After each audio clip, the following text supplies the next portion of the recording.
Some would say from the dawn of time, humanity um, looks up at the stars and wondering what's out there. Since the late 1900s, we have pushed our way off of this world and into the stars. Now, as a new generation of explorers, we seek to continue the adventure. And so, without further ado, good, very early morning, ladies and gentlemen. My name is Nate, and welcome to my live coverage of the SpaceX Starship Super Heavy Integrated Flight Test 2. As far as I can tell, we are go for launch. Right now, we're at a countdown of T-minus 1 hour 46 minutes. I believe this launch is scheduled for 7 a.m. Central Standard Time, and I want to say that's 1300 UTC. 8 a.m. Eastern. So welcome. I'm gonna be here for probably the next 2.5 hours as we get ready for the first Starship flight, or not first, the second Starship flight test. For anybody who remembers, roughly 7 months ago, we saw the first flight test.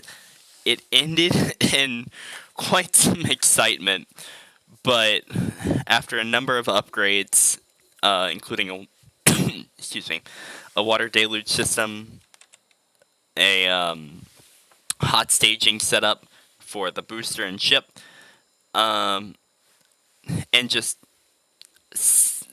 hundreds of changes. I couldn't possibly list them all. I know, like, they're not using hydraulic gimbling for the booster anymore. It's electric, which should help. There's better shielding for the engines. A lot of stuff's going on. I honestly think, and part of the reason why I'm trying to do this so early, I do believe they have a much higher chance this time around for this to go mostly well. Now, with that said, today's launch window is only 20 minutes.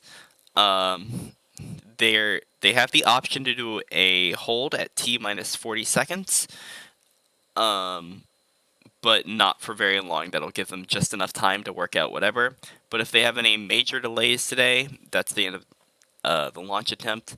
I believe there is opportunities tomorrow and Monday, at roughly the same time as well. If we do have to go to the backup launch windows, I will probably not start streaming at 5 a.m. because college kid, I need sleep. But I wouldn't miss this for the world. So, with that said, welcome. And we're just gonna be sticking around. I mean, I got some hot chocolate right here, and I don't know.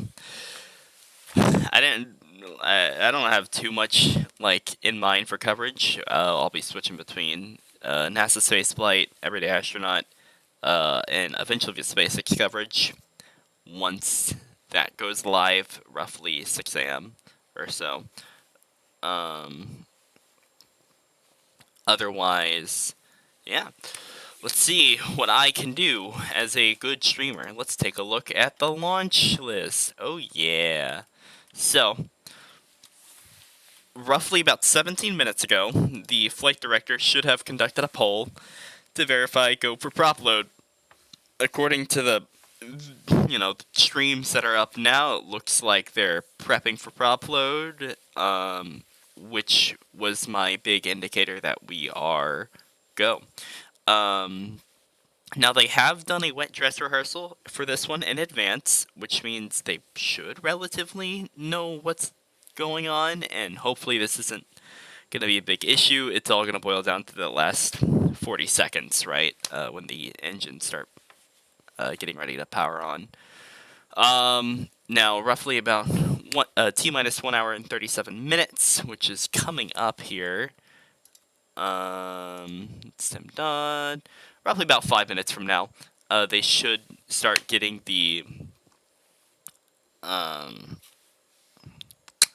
booster loaded up with liquid oxygen. At the same time, they should also be working on the liquid methane. At T minus 1 hour 17 minutes, they'll start the methane load on the ship, and T minus 1 hour 13 minutes, they'll start it with the liquid oxygen. At T minus 19 minutes 40 seconds, the Raptor engines should start their engine chill on the booster and ship, getting prepped for flight. And they'll pretty much be doing that as the ship pressurizes, and the booster pressurizes. Everything's getting double checked, make sure they're go for launch. And then there is an option for a hold at T minus 40 seconds. They can choose to take that, and if there's any task falling behind, they can get everything caught up. Or if there's just a minor issue, they can work it out pretty quickly. And assuming we get through that hold, if there is a hold at all, they could just roll right through it. That would bring us down to the final count. And so at T minus 10 seconds, we'll get the flame deflectors kicking in. T minus 3 seconds, the Raptor ignition sequence will start. And then excitement guaranteed at liftoff. T minus 0. I don't know. I don't think it's going to blow up. Here's my other thing, too. Knowing that today is a 20-minute launch window, initially they were going to try and launch yesterday morning at the same time, but they would have had about 2 hours to work with. Unfortunately, one of the grid fin actuators that allow them to turn was kind of on the fritz, and they pretty much, I think they replaced almost all of them, 3 out of 4. Just because they're not really taking chances with it. But that's fine. Rather be safe than sorry, With that said, that did push them back to today.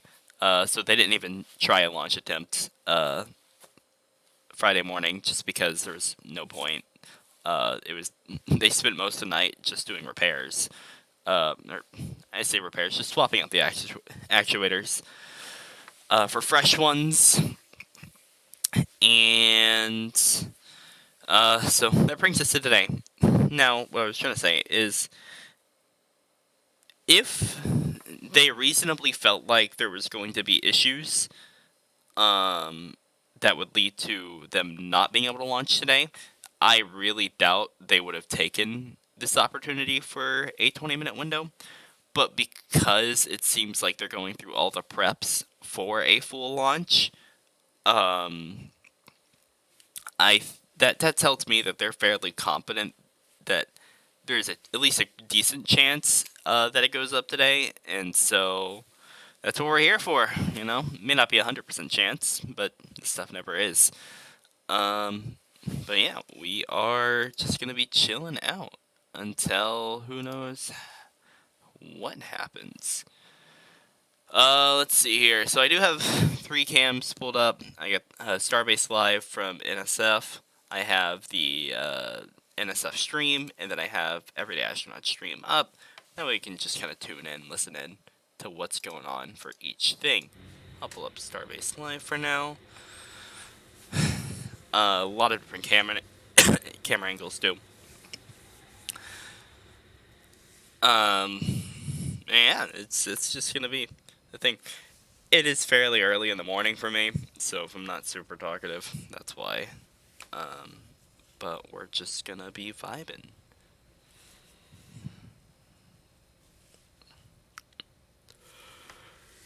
So we're rapidly approaching that 1 hour 37 minute mark, so hopefully fairly soon we should see frost lines being built up on both the booster or just the booster for now. Both the booster LUX and methyl, not methyl, well, technically methyl, methane and liquid oxygen tanks. We should see some frost lines, which would indicate they are fueling. Luckily, or I say luckily, I think either way it'd be fine. But the sun should be risen by the time we launch. I believe it's like roughly 10 minutes after sunrise. I'll need to double check that. But you know, we'll be seeing the actual launch in daylight. But because of just the sheer size of this vehicle, they have to fuel like early in, not super early into the night, but during the night hours.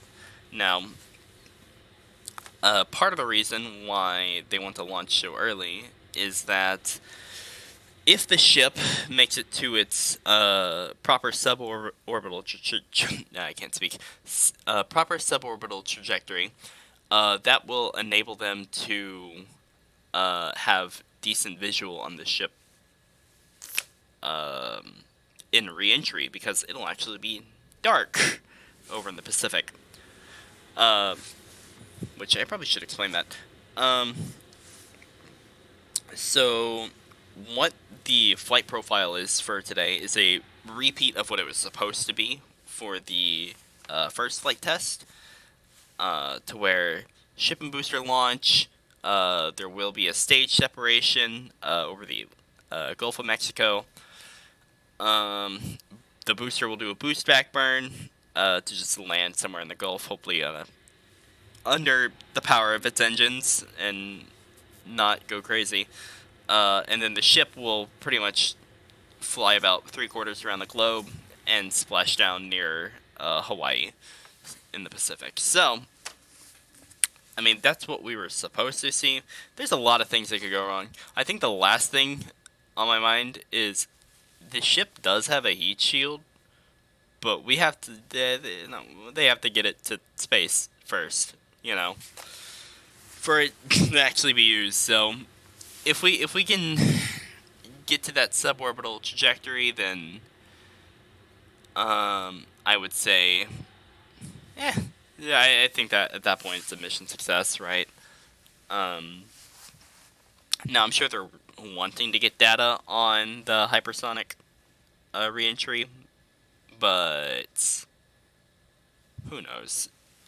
It'll be fun. But yeah. So we're chilling. Now we're at T-minus 1 hour 34 minutes. And looking for signs of frost on the vehicles. Until then, of course, I can't just play Kerbal or something like that. I don't really have anything planned. I didn't come into this with anything planned other than I wanted to stream this. So, yeah. I'll keep the cameras rolling, and it's gonna be something.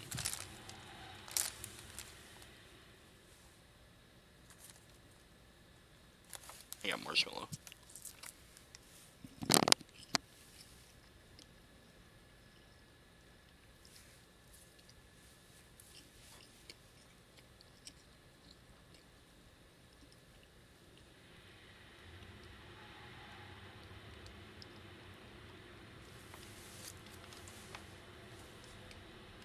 Oh, Michael Scott, that's funny.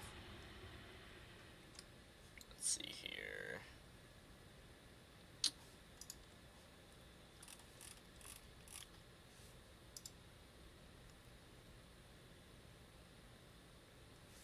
Alright, here's the latest update from SpaceX. All systems in weather are go for the second integrated flight test of Starship. Today's webcast will go live about 35 minutes ahead of liftoff, so 6:25 a.m. Central. But that is a good confirmation that we are go for launch. Awesome. That's what you like to hear. Now, the rest of the... oh, sorry. see here. Now, it does appear that prop load has started. Fairly soon we'll start seeing frost on the booster make its way up, but it does appear that they've started fueling. Very good, very good. Let's see here.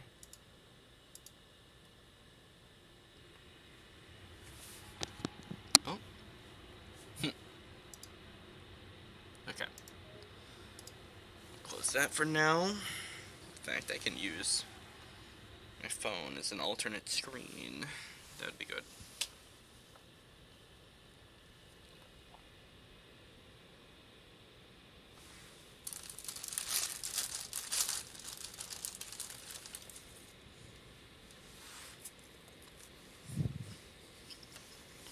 Little boost to keep me awake. Yeah. I don't know. I think now's the time to start getting a little bit more excited, because SpaceX is like, yeah, we're going to start doing stuff. Oh, here we go. And another tweet from SpaceX, or post, I don't know, it's on X, not Twitter, but it's Twitter in my heart. Here's the latest tweet. Propellant load of the Super Heavy booster is underway, and that's coming straight from the SpaceX Twitter account. Awesome. Great.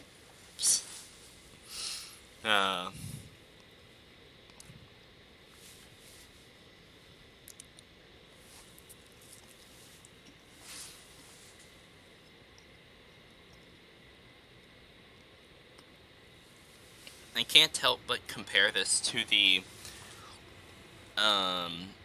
Falcon Heavy test flight.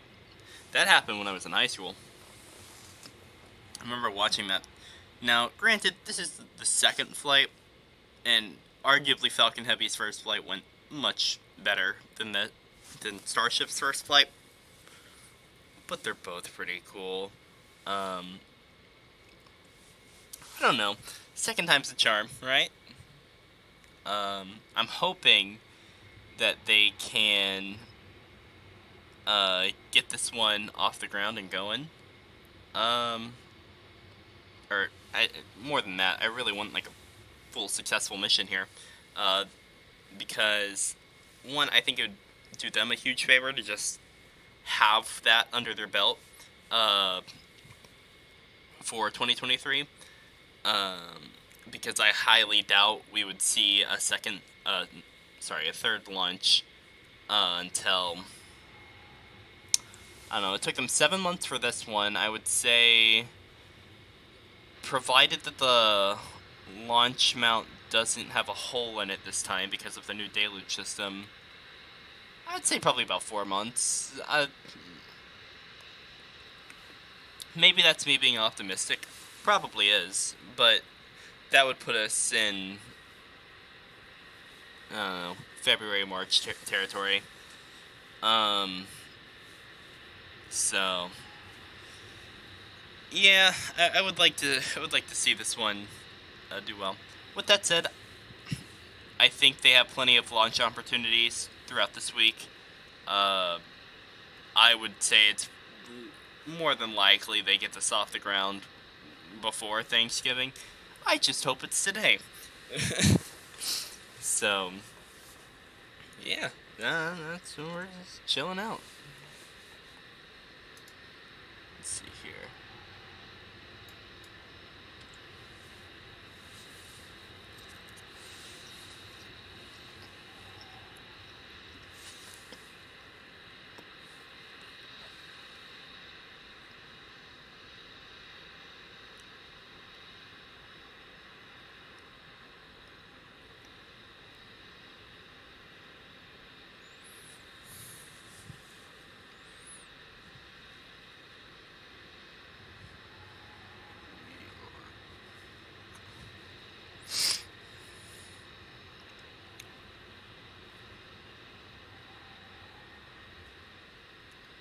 trying to see if anything is updated. I doubt we'll see a lot of updates until roughly about half an hour before launch. Until then, it's going to be about an hour worth of... I don't want to say an hour of nothing, but there's not much that's going to be happening over the next hour until the ship and booster are loaded with fuel.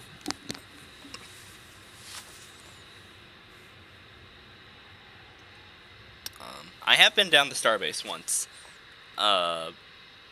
Very cool. Everything, like, it's big. Unfortunately, we didn't get to see the ship stacked on top of the booster when I was down there, but I did get to go see, what was it, Booster 7, Ship 25, right? No, sorry, Ship 24 and Booster 7, before their debut. I did that back in March, so, that was something else. You know, it's that was a whole experience, and I'd love to go back down there again for an actual flight, but it probably won't be until they start picking up, because right now it's so hard to just go down there on a whim. One, it's quite a drive from where I am, and two,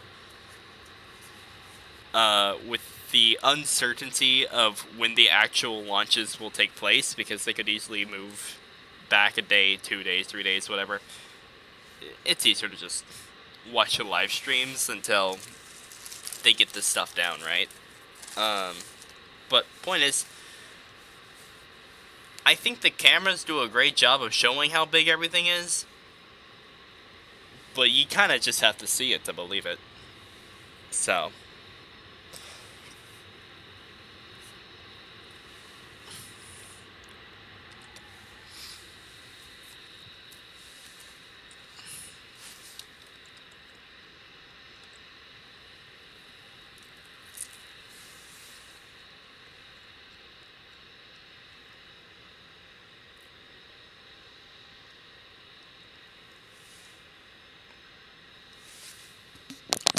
trying to be cautious of, like, what I eat too. Like, I'm trying to have a little snack, but I think during the Falcon Heavy stream I did earlier in the year, I just ate a bag of chips and it just picked up right through the mic.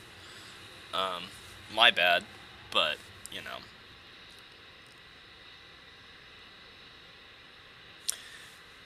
Especially for these early launches, you gotta have a little food.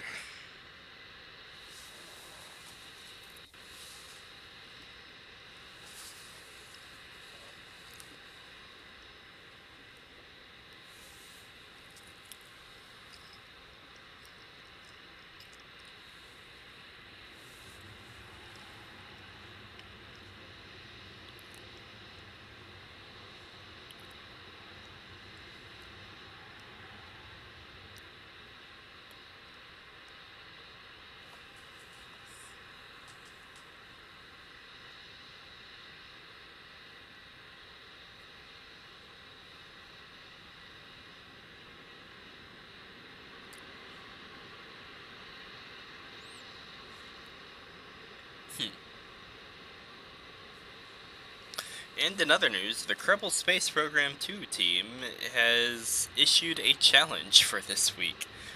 Weekly challenge number 39, Starship Integrated Flight Test 2, Orbital Boogaloo. Your challenge is to recreate and perform all elements of a successful Starship Integrated Flight Test. Item 1, build a two-stage heavy lift rocket, both stages capable of autonomous flight and propulsive landing. 2. Launch and begin flying your rocket to orbit, then quick save. 3. Decouple and boost the first stage back to the launch site and landing it on one of the 4 landing pads. Use those grid fins. 4. Load the quick save, fly the second stage to orbit, then deorbit it so that it re-enters over the ocean to the west of the KSC. 5. Propulsively slow the second stage descent so that it splashes down in one piece. super bonus points if you can also land the second stage on the KSC landing pad instead. That sounds fun, but quick saving and quick loading in KSP2 are very unreliable still. I will have rockets just kind of explode. But I might take a crack at that later.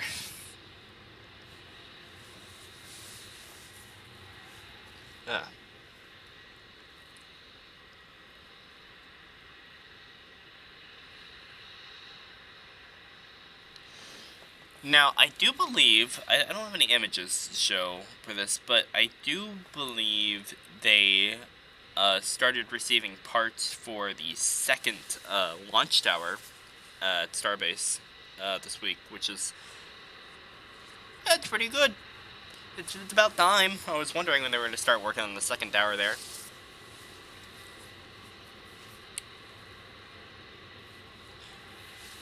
T-minus 1 hour, 21 minutes. Where does that put us? So, we are roughly 4 minutes away from the start of ship loading. And I believe if you look, yep, right there. If you look at this little screen on the top right, you can see this frost line developing on one of the booster tanks. Excellent. That's what you're looking for. Looks like NSF also sees it, and they're trying to get a better angle on it. A little bit foggy on the camera. Come on, get the focus. There you go. Nice. Okay. Awesome. That's what you want to see.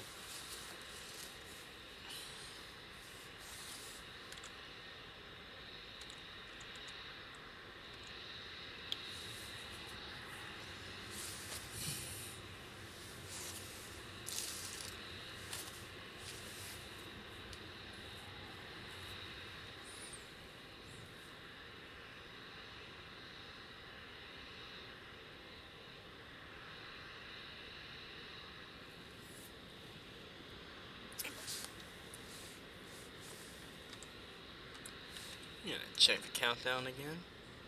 1 hour 17 by 1 hour 13 minutes. Both bits of the ship tank should start loading. Hear all the venting noises. My guess is most of that's coming from the tower in this little ground support area. Still the boil off.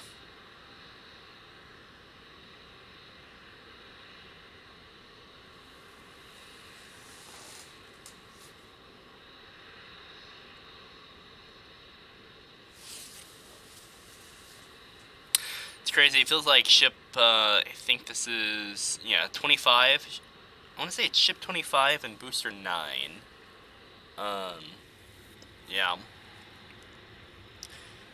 Because I feel like these have been around for a while, too. Not quite as long as the 24/7 combo had been around, but these have been around for a little bit. But they seem to have had a fairly decent test campaign, so I guess they're just getting used for flight.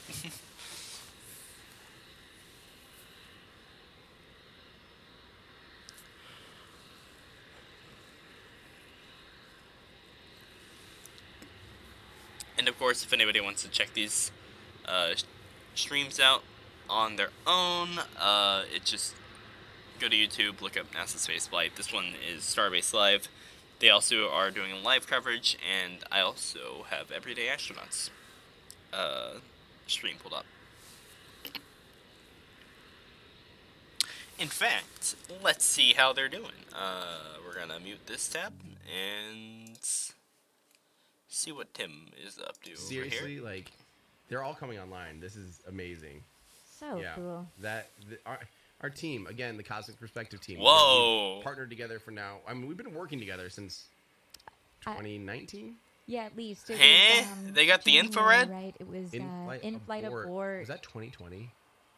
Is that the first time we officially worked Man. together? That's cool. I think it was. I think so. I think it was Somebody's getting 2020. pulled And we over went here. big for the first one.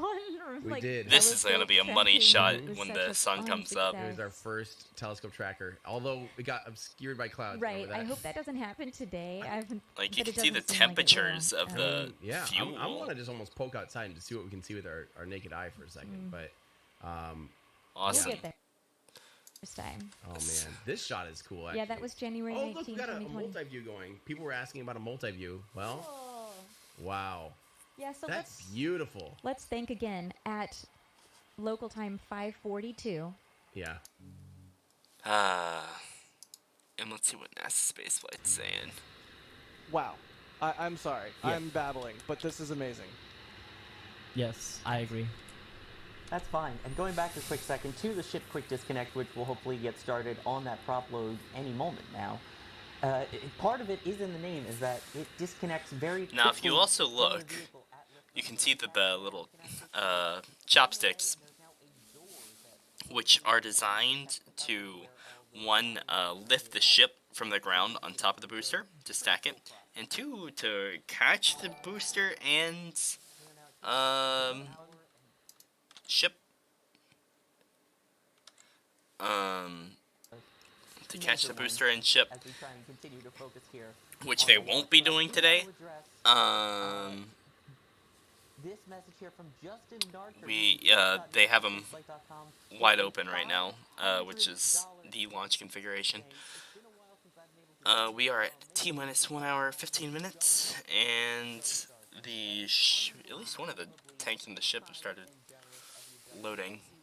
So much. And I do want to point out, I know we've said this throughout the stream, but the only reason we're able to provide these views to you is because of support from people like Justin and all these people that have been so kind with memberships and support messages, all of it. It's greatly appreciated. It allows us to have all of our team down there, to have set up, to allow any of our members to have access to the 4K multi-view all the way through launch here. I do not have access to the 4K multi-view. I am just a college boy, and I will go broke. Otherwise, shut up and take my money. Unbelievably kind. Yeah, Jack, I was pulling you earlier as there was a whole gifting train of just trying to find the right words to genuinely Let's see here. That are see what so Tim's saying. it's been confusing because they've had some really ugly, weird test prototypes. It's harder and harder for us to know nowadays. Booster 10 will likely be the next booster. It looks like as soon as this thing's off the pad, I bet they roll Booster 10 out and begin testing it. Yeah, it's... And the number of starships, I've lost count. I have no idea. I love this, like, infrared. It's very confusing because we see I'm pretty sure this is infrared. I'm gonna feel really silly if it's not, but... starships that I'm not that worried about which one's next because it's like, we'll find out when they actually stack it. But it seems like it's going to be B10 and likely something like S28, the Starship 28-ish, around there. We don't know. We'll find out when they start putting stuff out and testing it after this thing flies. That'll be awesome. Oh. Let's see here from... No. The stream's still going in 4K, which I'm going to dial that down to 1080. Because I don't have a 4K monitor, but I think it actually kind of still helps with the quality. I don't know. Keep up the great work. Go Starship. Go SpaceX. But also, I value keeping my stream up. Constantly, people are like, "Why are you using metric? You're American. Use the imperial system. Don't you know the imperial system is the number for America?" It's like, no, it's actually way confusing for over. So our audience is something like 65% international. I am not of people that watch Everyday Mr. Know-It-All. Have no idea what a foot is. I am actively still learning about this stuff. In fact, I'm in school for engineering, so I can eventually go and work on this stuff, right? So some of it is just me taking my best guess. Some of it's me just looking at the news, seeing what people are saying, listening to the webcast, seeing what they're saying. It's a good way to learn things, I feel like. Here in the United States, so you will notice that I tried to always convert, though. I'm decent at converting on the fly. But in our videos, we do always. It's so funny. Someone's like, Let's "Why see. don't you put on screen the conversions?" I'm like, we do. They're there. Like on our last video, we have an awesome video. Shout out to our last video, which is why don't they just launch rockets from mountaintops? So or we're from now the equator? under And it's fun 'cause the everyone's T like, minus they still launch from the equator. How? 1 It's hour like, and yeah, we 13 saw minute that mark, video. which does We're talking mean about why they do and why that they they don't. should There's have pros and just cons. started But that video is awesome. If you the haven't LOX watched that load video, on the I ship, highly recommend it. which Part is two very is good. even more fun in my opinion. Can we develop like a better launch system? Can we develop Hopefully a not maglev? too Could long Starship- from now could the we'll top start six seeing throw the Starship sun using like peak up, yeet it but off the it ground, might be a give me little an bit extra still. boost. Can we use maglevs or vacuum tunnels? I and think those jet are engines? stars in that shot Can they we make have a there. better It's pretty launch cool. system? Is part two. It's already mostly Unless they're I'm tweaking the script a drones, little bit after feedback from part which I one. also wouldn't be It's always a good surprised thing. about. Always a good thing. And then that'll be shot here as soon as I get home. Cool. So that part two will be coming Been out. crushing the videos. Oh, Uh, I love it. And I do worry about that quick disconnect arm, though. I would want to make sure that that's going fairly well, but let's unmute this. Let's see what's going on here. Oh, for some reason, this is playing in 240. There we go, much better.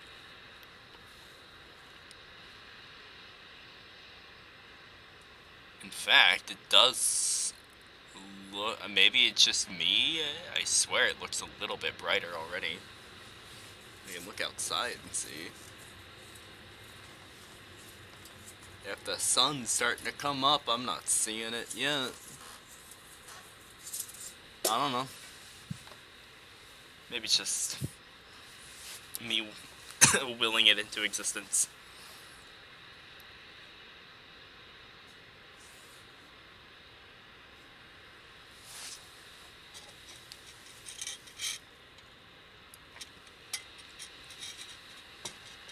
Ah.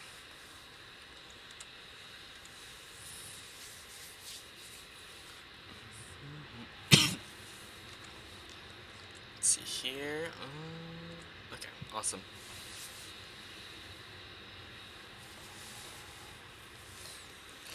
I wish I had more, like, news to share, but there's...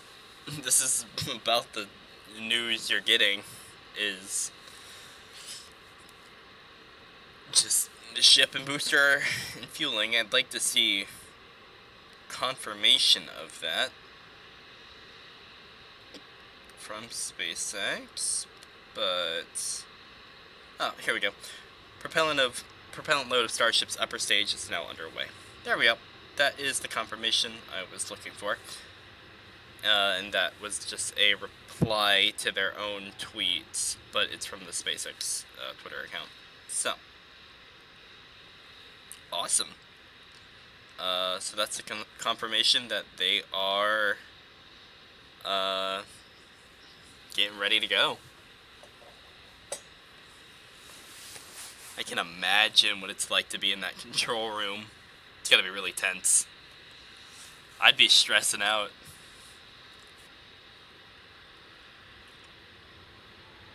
But I think they're ready. This will be fun.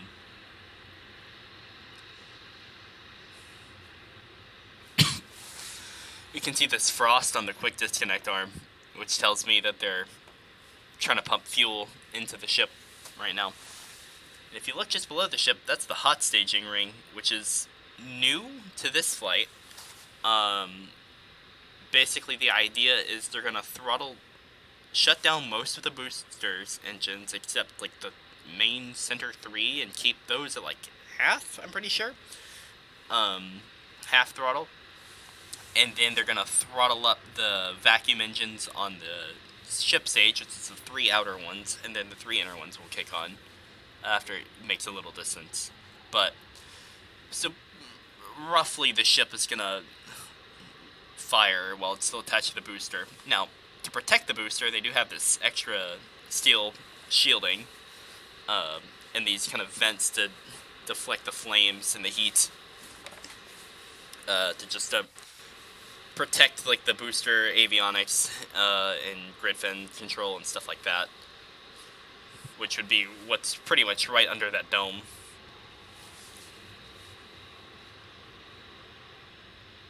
But I think that I saw an animation of that. I'm like, oh, this is gonna look pretty cool.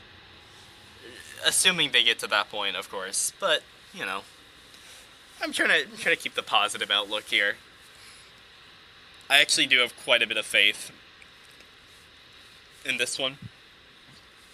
You know, I didn't really know what was gonna happen at the last one. I kind of thought it would roughly fail around stage separation because that's kind of what the mentality I got from, I guess, listening to the webcast. Even the official SpaceX stream was like, "Oh, we don't really know." But I think with everything they've been doing, I would imagine they've had a lot more R&D time too, so they should be able to have a little more confidence with this one, you know? Well, we'll see, of course. Never know. Now we are at a T-minus 1 hour, 6 minutes, and 40 seconds. Which is fantastic. Could not be happier about that. Roughly about the T-minus 1 hour mark is usually when stuff like this starts to feel, oh, holy, I'm gonna turn that down. That's coming from some vents, I guess, the bottom of the tower here? I'm not sure. That's loud.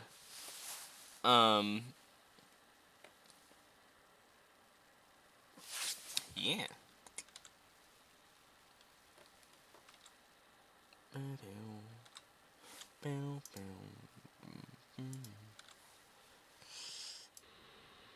Ah, there we go.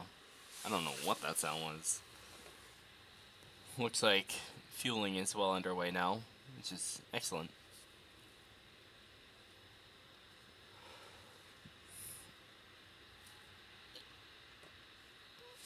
Alright, let's go back and see what they got going on over here. Opening probably the top part of the tanks as they fill it from the bottom. So kind of imagine like a plastic bottle where you put in. Alright, let's see what Mr. Tim Dodd is saying. In the focusing plane and the actual sensor itself. So they're just haphazardly going to infinity on a focusing system for a. I swear it looks a little brighter. Yeah. You're right that they're more or less. Maybe beyond 100 I'm meters, no crazy. matter Maybe what it's you do, just this basically light right here. the same thing. You know, I mean, your depth of field gets pushed out so far that yes, 100 meters away, 300 feet away. I don't know. If you see something like a flag and anything beyond that, you know. I swear that the looks like standard daybreak lines to me. will all be in focus. So, yes, but no. Which would be about right. I mean, we're especially if you're on something that's telephoto. roughly at telephoto, 5:55 Central, we have telescopes so that, yes, if we are literally shooting it from 5 miles, 8 kilometers away, yeah. and that's in focus, we have to change In focus fact, in flight. let me be Because smart the distances and actually figure do out start to matter the official at that sunrise time. level of telephoto. That's the very tracky thing. See what I did there? Yeah. Sunrise is Tricky. scheduled Tricky. for For tracking. Let's see here. This is a good question from Kyle Pettit asking, what's the temperature out there? 6:50 a.m. which would in be Brownsville. Freezing cold in South Texas. Um, Yeah. 65 is what, 18 which or means 17 it degrees Celsius? is I mean, for normal people, Relative, it's good stuff. genuinely pleasant, I would say. roughly 55 minutes away. Freezing for South Texas. Ooh, we are starting to see some light. I told you. Oh, Look at okay. this. See, it's not me being placebo effect. It's actual sunlight. Okay. The The sun sun. is rising because we're on a planet and we're floating in space and we're rotating around the sun. I That's love an it. excellent quote. I I'm love gonna it. quote that one day. So, all right, let's keep answering some of your guys' questions. I don't know. I'm starting to get excited. See the sunrise on a very, very exciting event. Elon Musk has said propellant mode has started. He said that 5 minutes ago.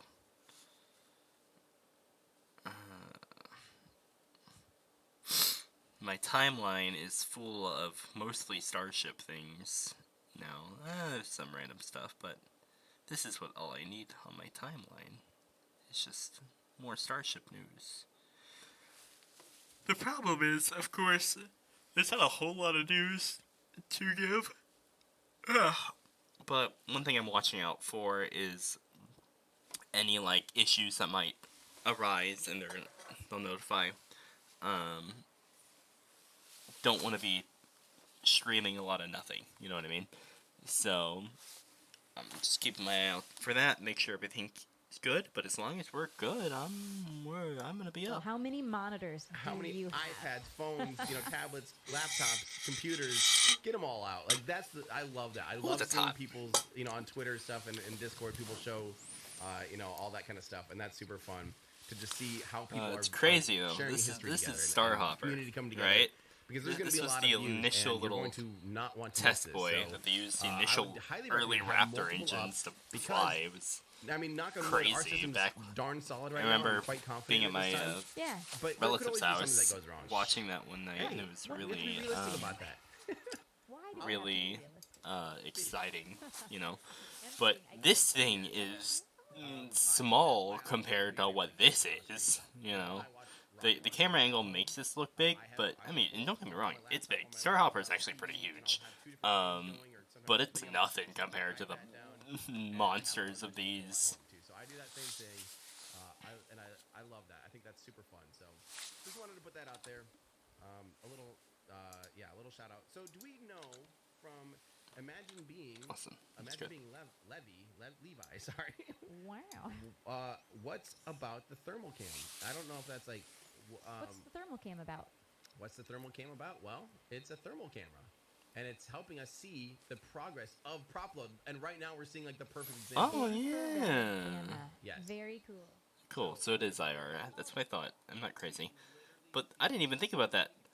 Being able to see the fuel levels in each of the. I mean, you can see it, in this, but this is very like distinct of where the fuel levels are. That's cool. I'm a big fan of that. More people should do this. That's Great question from IU wild. Shimalov. 86% of SpaceX is male. What do we do to change this? Say it again. 86% of SpaceX is male. What do we do to change You this? know, and that's so funny to me because I have so many girlfriends that work at SpaceX or have worked at SpaceX, and I feel like it's run by one of the most amazing women ever. Yeah. I mean, Gwen is such a dream. I'm gonna let them it's talk interesting while because of all I of the companies that I've seen in spaceflight, this. I definitely see more women engineers, software engineers, and it's cool. A lot of the women that end up hosting their live streams are also some of the lead engineers in the program.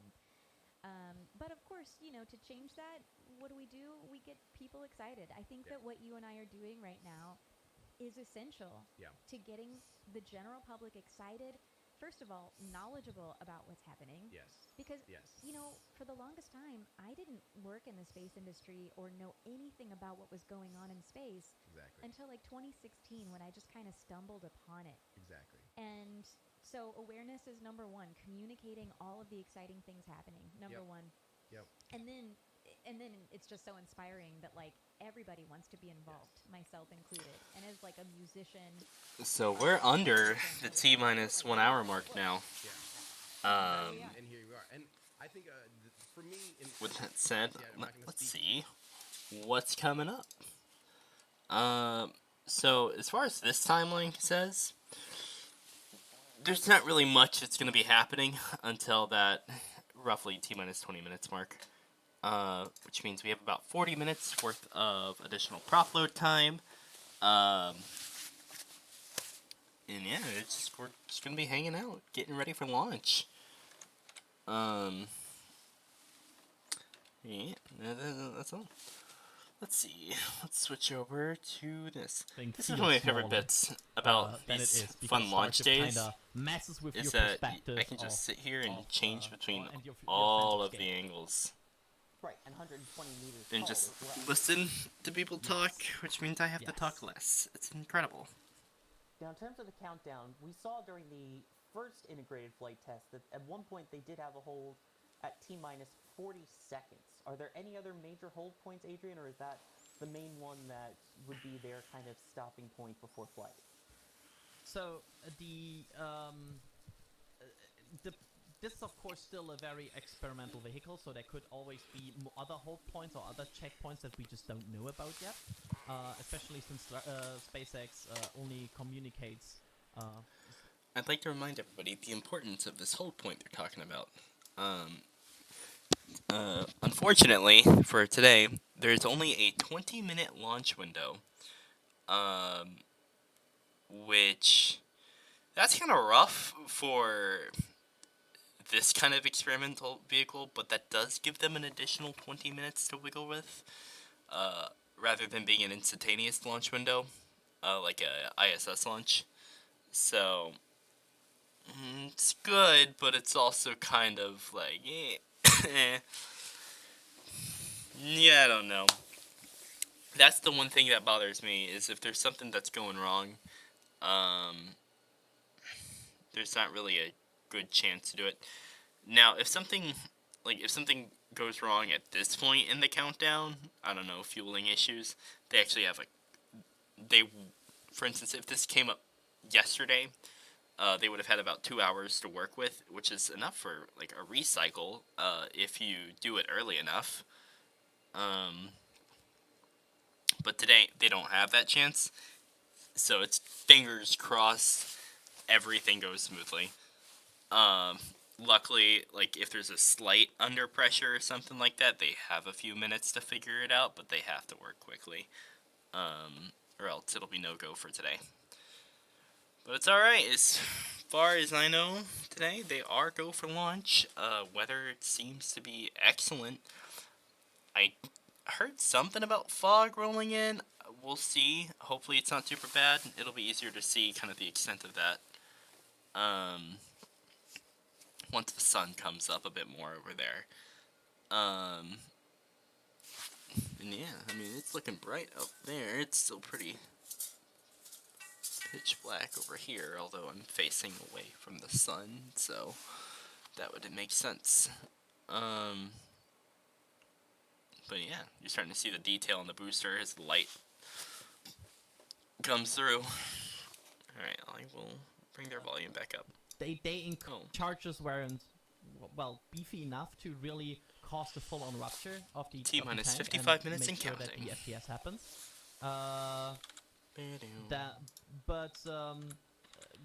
They increased the charges there. Why is that off? That's a problem.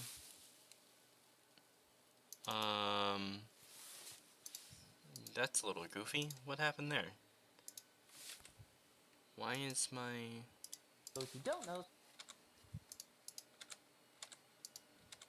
Okay. Okay, that's... Okay. Aha! Got it. Fixed it. No idea why that happened.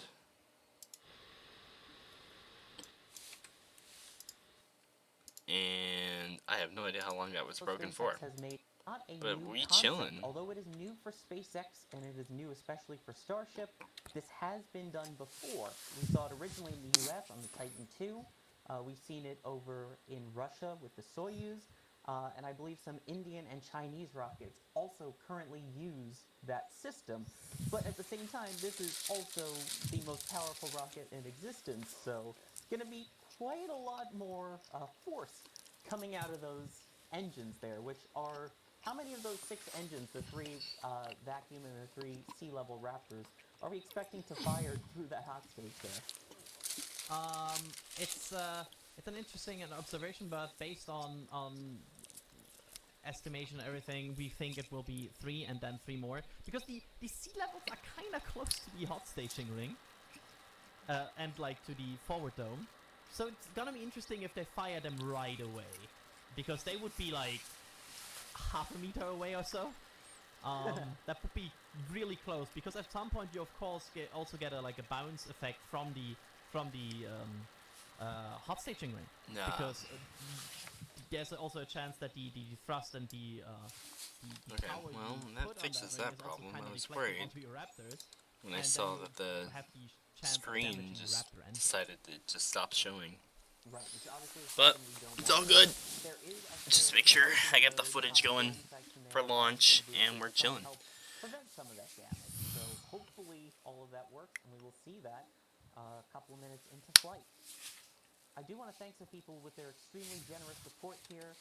Isaac Chapman, Just thank you for gonna coming in. mute that, and we'll pull up Tim Once Dodd we to go listen slow to. and down in the last second, we have had Give me a little catch up. Here so we go. much to redo. Oh yeah, look at that. Yes, it blew up the launch pad. Also blew up a lot of our stuff, Yeah. which is hard for a small team like us. It's really so hard. to have someone like the Planetary Society Yeah. reach out and want to help us, and they're considering us the official stream of the Planetary Society. What an honor. Seriously, like literally amazing. So all I can do on behalf is just say thank you, Planetary Society. Shout out to the members that are watching. Yeah, Oh yeah. including me. I'm a member. I'm a member. I've been a member for almost 2 Planetary years. Society. work I need to there. become a member. That's my fan. Marshall and Discord Pretty sure it's have run by very Bill good Nye now. and it's the perfect- Which, out of everybody to run it, it's kind of perfect, but also funny to me. Oh, we gotta listen. Which I'm a trained rocket orientation specialist, self-proclaimed trained. I'm a mission director. Well, between the two of us, I can safely say, by the visuals granted hereby to me on this hereby screen, I can confirm the pointy end is up and the flamey end is down by virtue because we know the pointy end is up. Now, I don't have a good visual on the flamey end at this point, it's being obscured, but I do know. I think we can make a very good educated guess from this imagery. Yes, exactly. Oh, this is, I can't believe, like, I'm sorry, I'm just getting so excited that the cameras are, like, Yeah. coming up and things are happening. Looking good. Wow. Oh, Ooh, can't wait can to we see some of the Mr. Wait, T I don't know stuff. if we can. MRT. It appears to not be working on my end, unfortunately. Uh-oh. We can't doodle. Yeah, but speaking of, we can. Wait, it's on the screen there. Whoa, Oh no, you how do we get rid of it? You just scribbled I everywhere. scribbled all over. Help! Uh-oh. I love it. Rocket art by Yeah. Everyday Astronaut. That is hilarious. Unfortunately, I don't know how to fix this. This was an Andrew thing. My tablet is no longer the program monitor, so that makes it very, very difficult for me to draw on screen. That is funny. I didn't know it's still. I'm just drawing all over. Oh, amazing. Yeah, that's very typical Everyday Astronaut. But speaking of pointy end up, flaming end down, back by popular demand, Let's hear it. we do have brand new pointy end up, flaming end down shirts. Yes. That I'm so excited about. We do have a whole new. I thought about getting like a little bit of merch from him. Holidays, just I might. In time for the stream. It'd be If you guys fun. Want to help support what we do? Get yourself something like the Heat Shield color changing mug, the Falcon 9, metal model rocket, 1/100 scale metal Falcon 9 model rocket. Lots That of other middle things. So we have Falcon brand new 9 Medlock would be shirt, so which is what cool to I'm have, wearing, but it's just which so has expensive. Raptor engines on the back. And I mean, I know why it's expensive because it's really good, as like well as the extreme new detail, hypergolic but shirts. I just wish it Shop were around, like $200 enjoy, less. get something for a friend and family. everydayastronaut.com/shop. It really, like, if you can't tell, we are pouring every penny back into this system. So That's if right. you like what you're seeing and you're a fan of the show, there's nothing better than getting yourself something awesome like the Methalox hoodie or the Methalox shirt or the Hypergolic shirt or anything. everydayastronaut.com/shop. Thank you so much for your support. And we are now at T-minus 49 minutes, and sunrise is absolutely popping off. I'm need sorry, you I'm to gonna look turn at around. that screen. Oh wow. Wow. That What people are seeing at the bottom of the screen, Mm-hmm. at the bottom of this gorgeous shot, is Isla Blanca Park. Yep, so state this park. is, and it's like a state park, and it's also a place where a lot of people camp out. There Oh, yeah, you are can these start to see spaces the there. We have hundreds, some friends hundreds there. of spots, right? Yeah, That's and we really have cool. We have a crew on the. This is gonna be good. Alright, so we're at 48 minutes to launch. I don't know. I feel my excitement like slowly rising as the clock keeps counting down. So we're just gonna be chilling out until that T0 mark. Why is there just no audio? No, it's just very quiet. Okay. Let's see. Looks like ship has made some decent progress. No, is that the booster? That's the booster. Booster's made a lot of progress on fueling. Ship has not made too much, but it seems pretty on par with what's to be expected, so.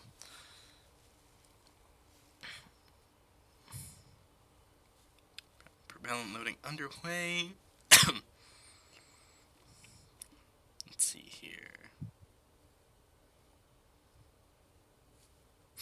It's fun watching, and I haven't made a post about this, but something about seeing the just general space community start their streams, like NASA Spaceflight and Everyday Astronaut I know started their streams at like 10 and 11 p.m. I guess technically yesterday now, but hours ago. And NASA Spaceflight has had constant live voice coverage there. They just interchange out people. I know Tim had his crew pretty much go to bed for 4 hours. I thought about doing that, but then I just started playing on my Switch, and hey, what do you know? Hours passed, and at that point, well, there's a bit more to it. I was only on the Switch for like an hour, but technically I did go rest for a little bit, so we're good.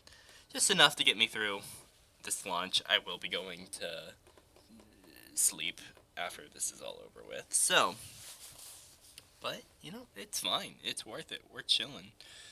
I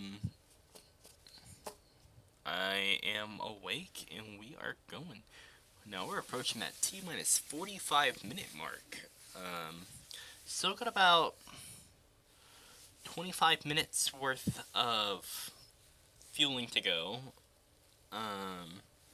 Well, okay, so I'm assuming it's about 25 minutes of fueling because they never specified on their countdown when the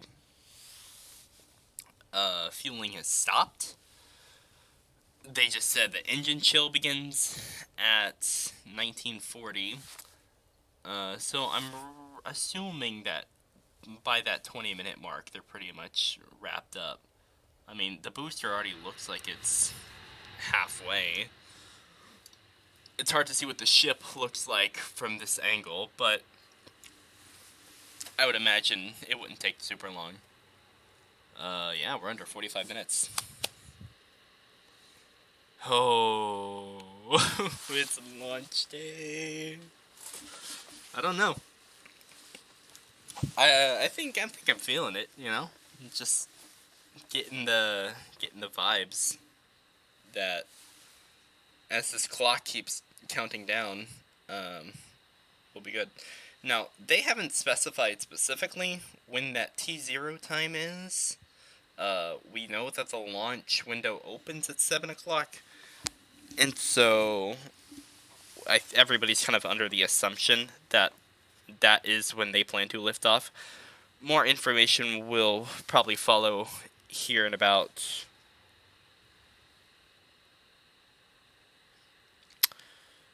10 minutes or so, when I think the SpaceX cast will go live. So,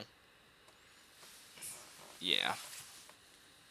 Now, unfortunately, the SpaceX stream is on Twitter instead of YouTube, which is really sad because quality kind of just sucks, but it's alright. It's alright. But it's just the easiest way to get good, reliable information.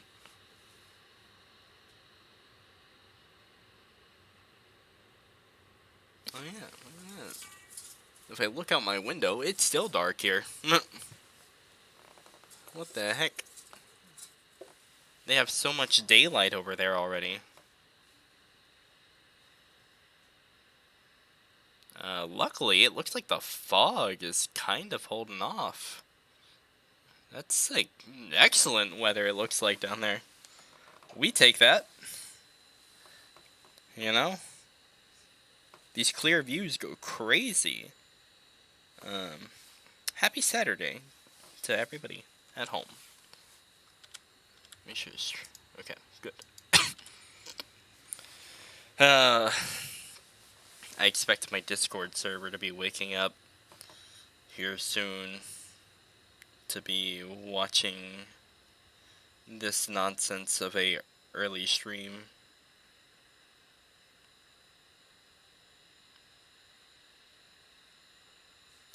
Let's see what's going on, shall we?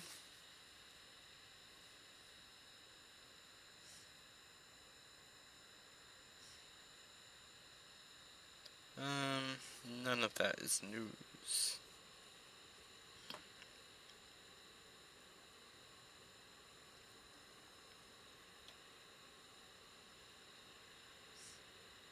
Matt Lounge just dropped a video 2 hours ago. I would watch it. But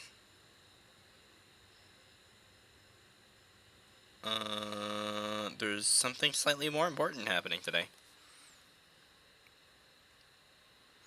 Also, Super Mario RPG for the Nintendo Switch came out yesterday, I'm pretty sure. Which is something I also want to play.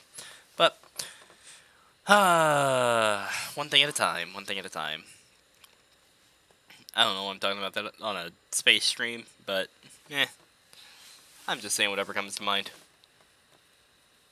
Keep it chill.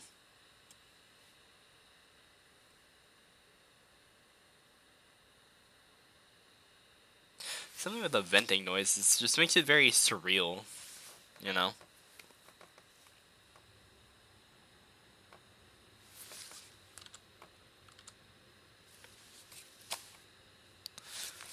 Let's get some casting in here. Come on. Oh, they're showing the hot staging. The propellant, which means gas bubbles are floating around in there. Now, you don't want to suck those up. Yeah. So they have a secondary thruster called an ullage thruster. It'll slowly push the vehicle until the prop settles. Meanwhile, everything's coasting at this point. Everything's coasting, and every second you're coasting, you're traveling further and further away from the launch pad. So literally think about it's traveling at that point, we'll say something like 5,000, 6,000 kilometers an hour, something like 3,000 or 4,000 miles. Well, probably not. Yeah.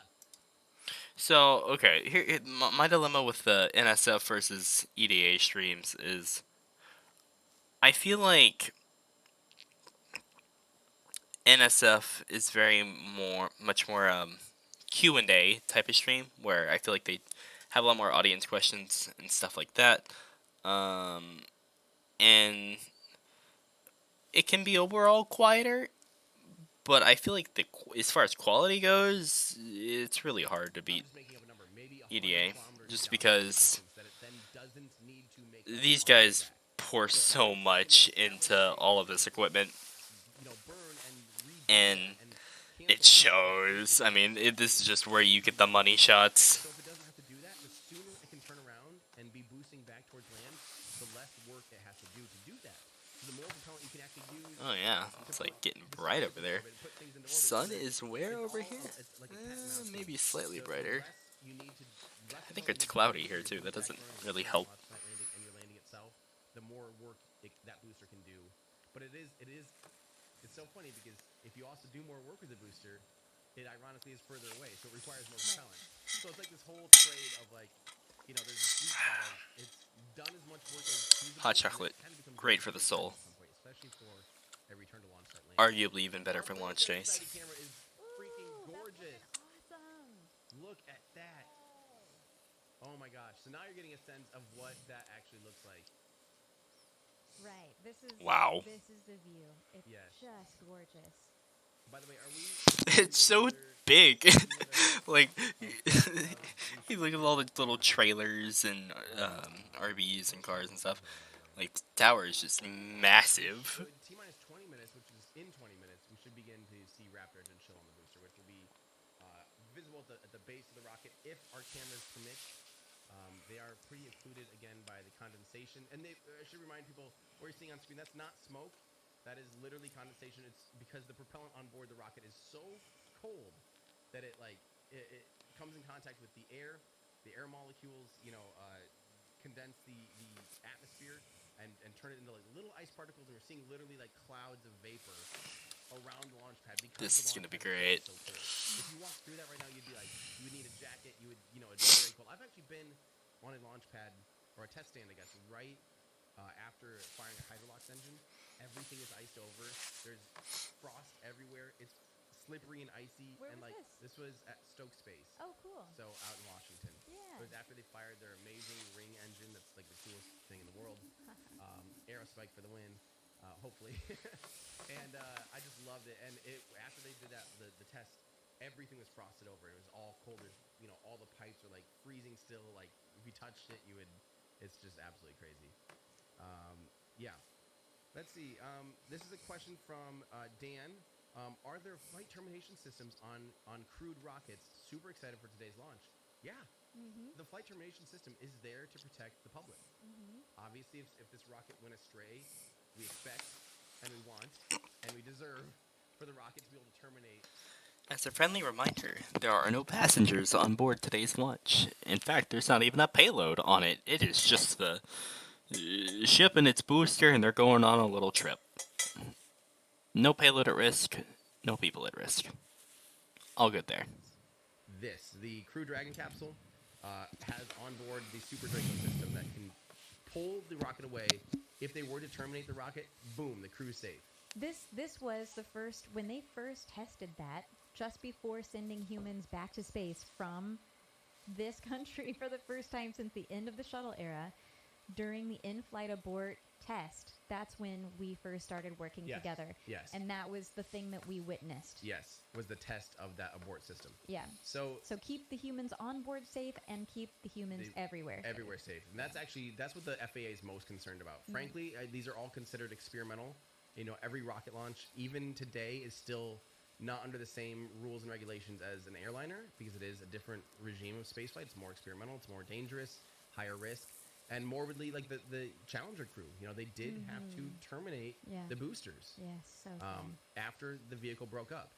Now, at that point, obviously, you do still have to protect the public because those boosters were out of control. They're free flying, detached from the rocket. Now, and in my case, flying on Starship, I will be flying on this vehicle someday. We need to see a certain level of reliability and a certain level of, I've done a video on should Starship have an abort system. Yeah.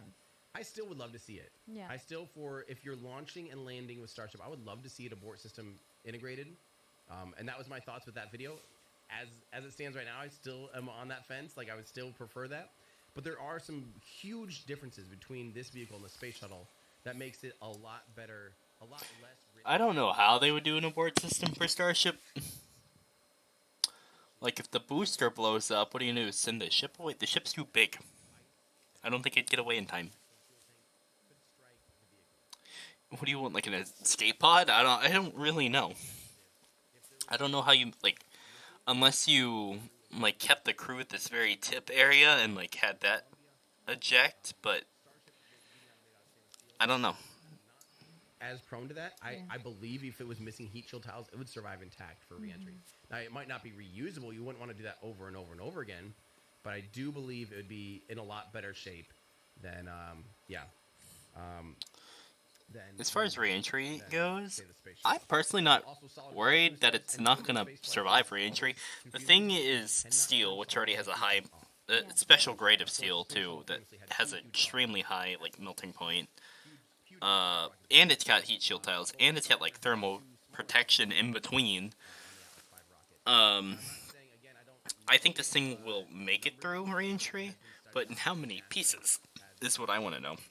Because my concern is the joints on the flaps breaking off, and then you just lose your control. Hopefully that doesn't happen. I assume it's engineered to not do that, but They've had to make a lot of improvements. It's a whole topic. With flight abort is not as fail-safe as it seems, and it can actually be still fairly dangerous, and it can add risk. So, yeah, watch that video. If you want to learn more about that, should Starship have an abort system, I do have a really deep dive video on that. Yeah.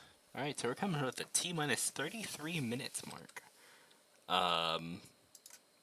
Yeah, we're starting to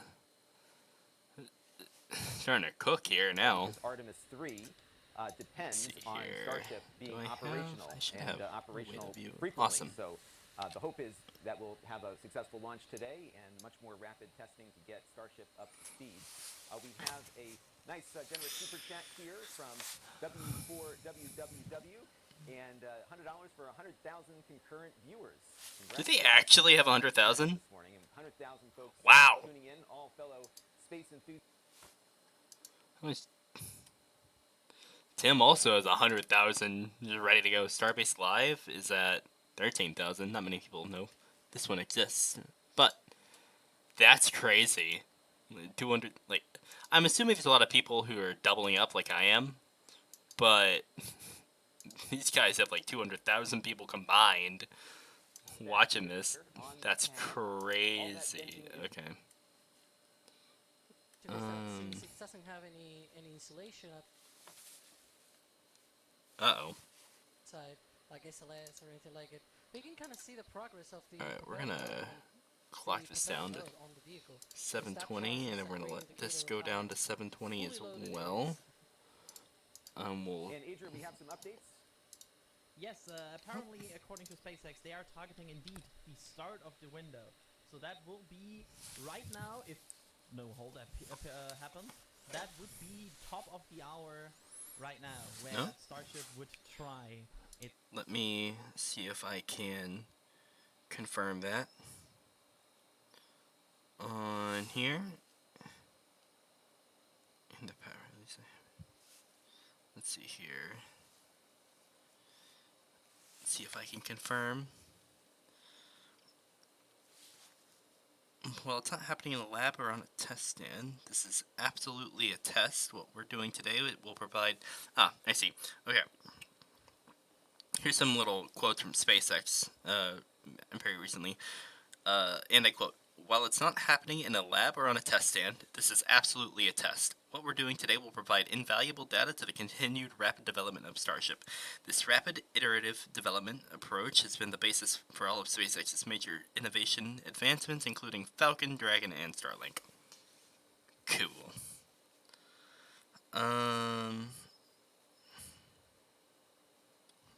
Perhaps they... Yeah, their webcast is live. Let's see if I can pull this up here. Let's see. Maybe I can hit the watch button. Where does this take me? Liftoff from that pad right there in I Starbase. see. About 3 minutes into flight, we hope to see the Super So here Heavy we go. booster separate Is from that the gonna ship capture? in SpaceX's first Awesome. ever hot stage separation.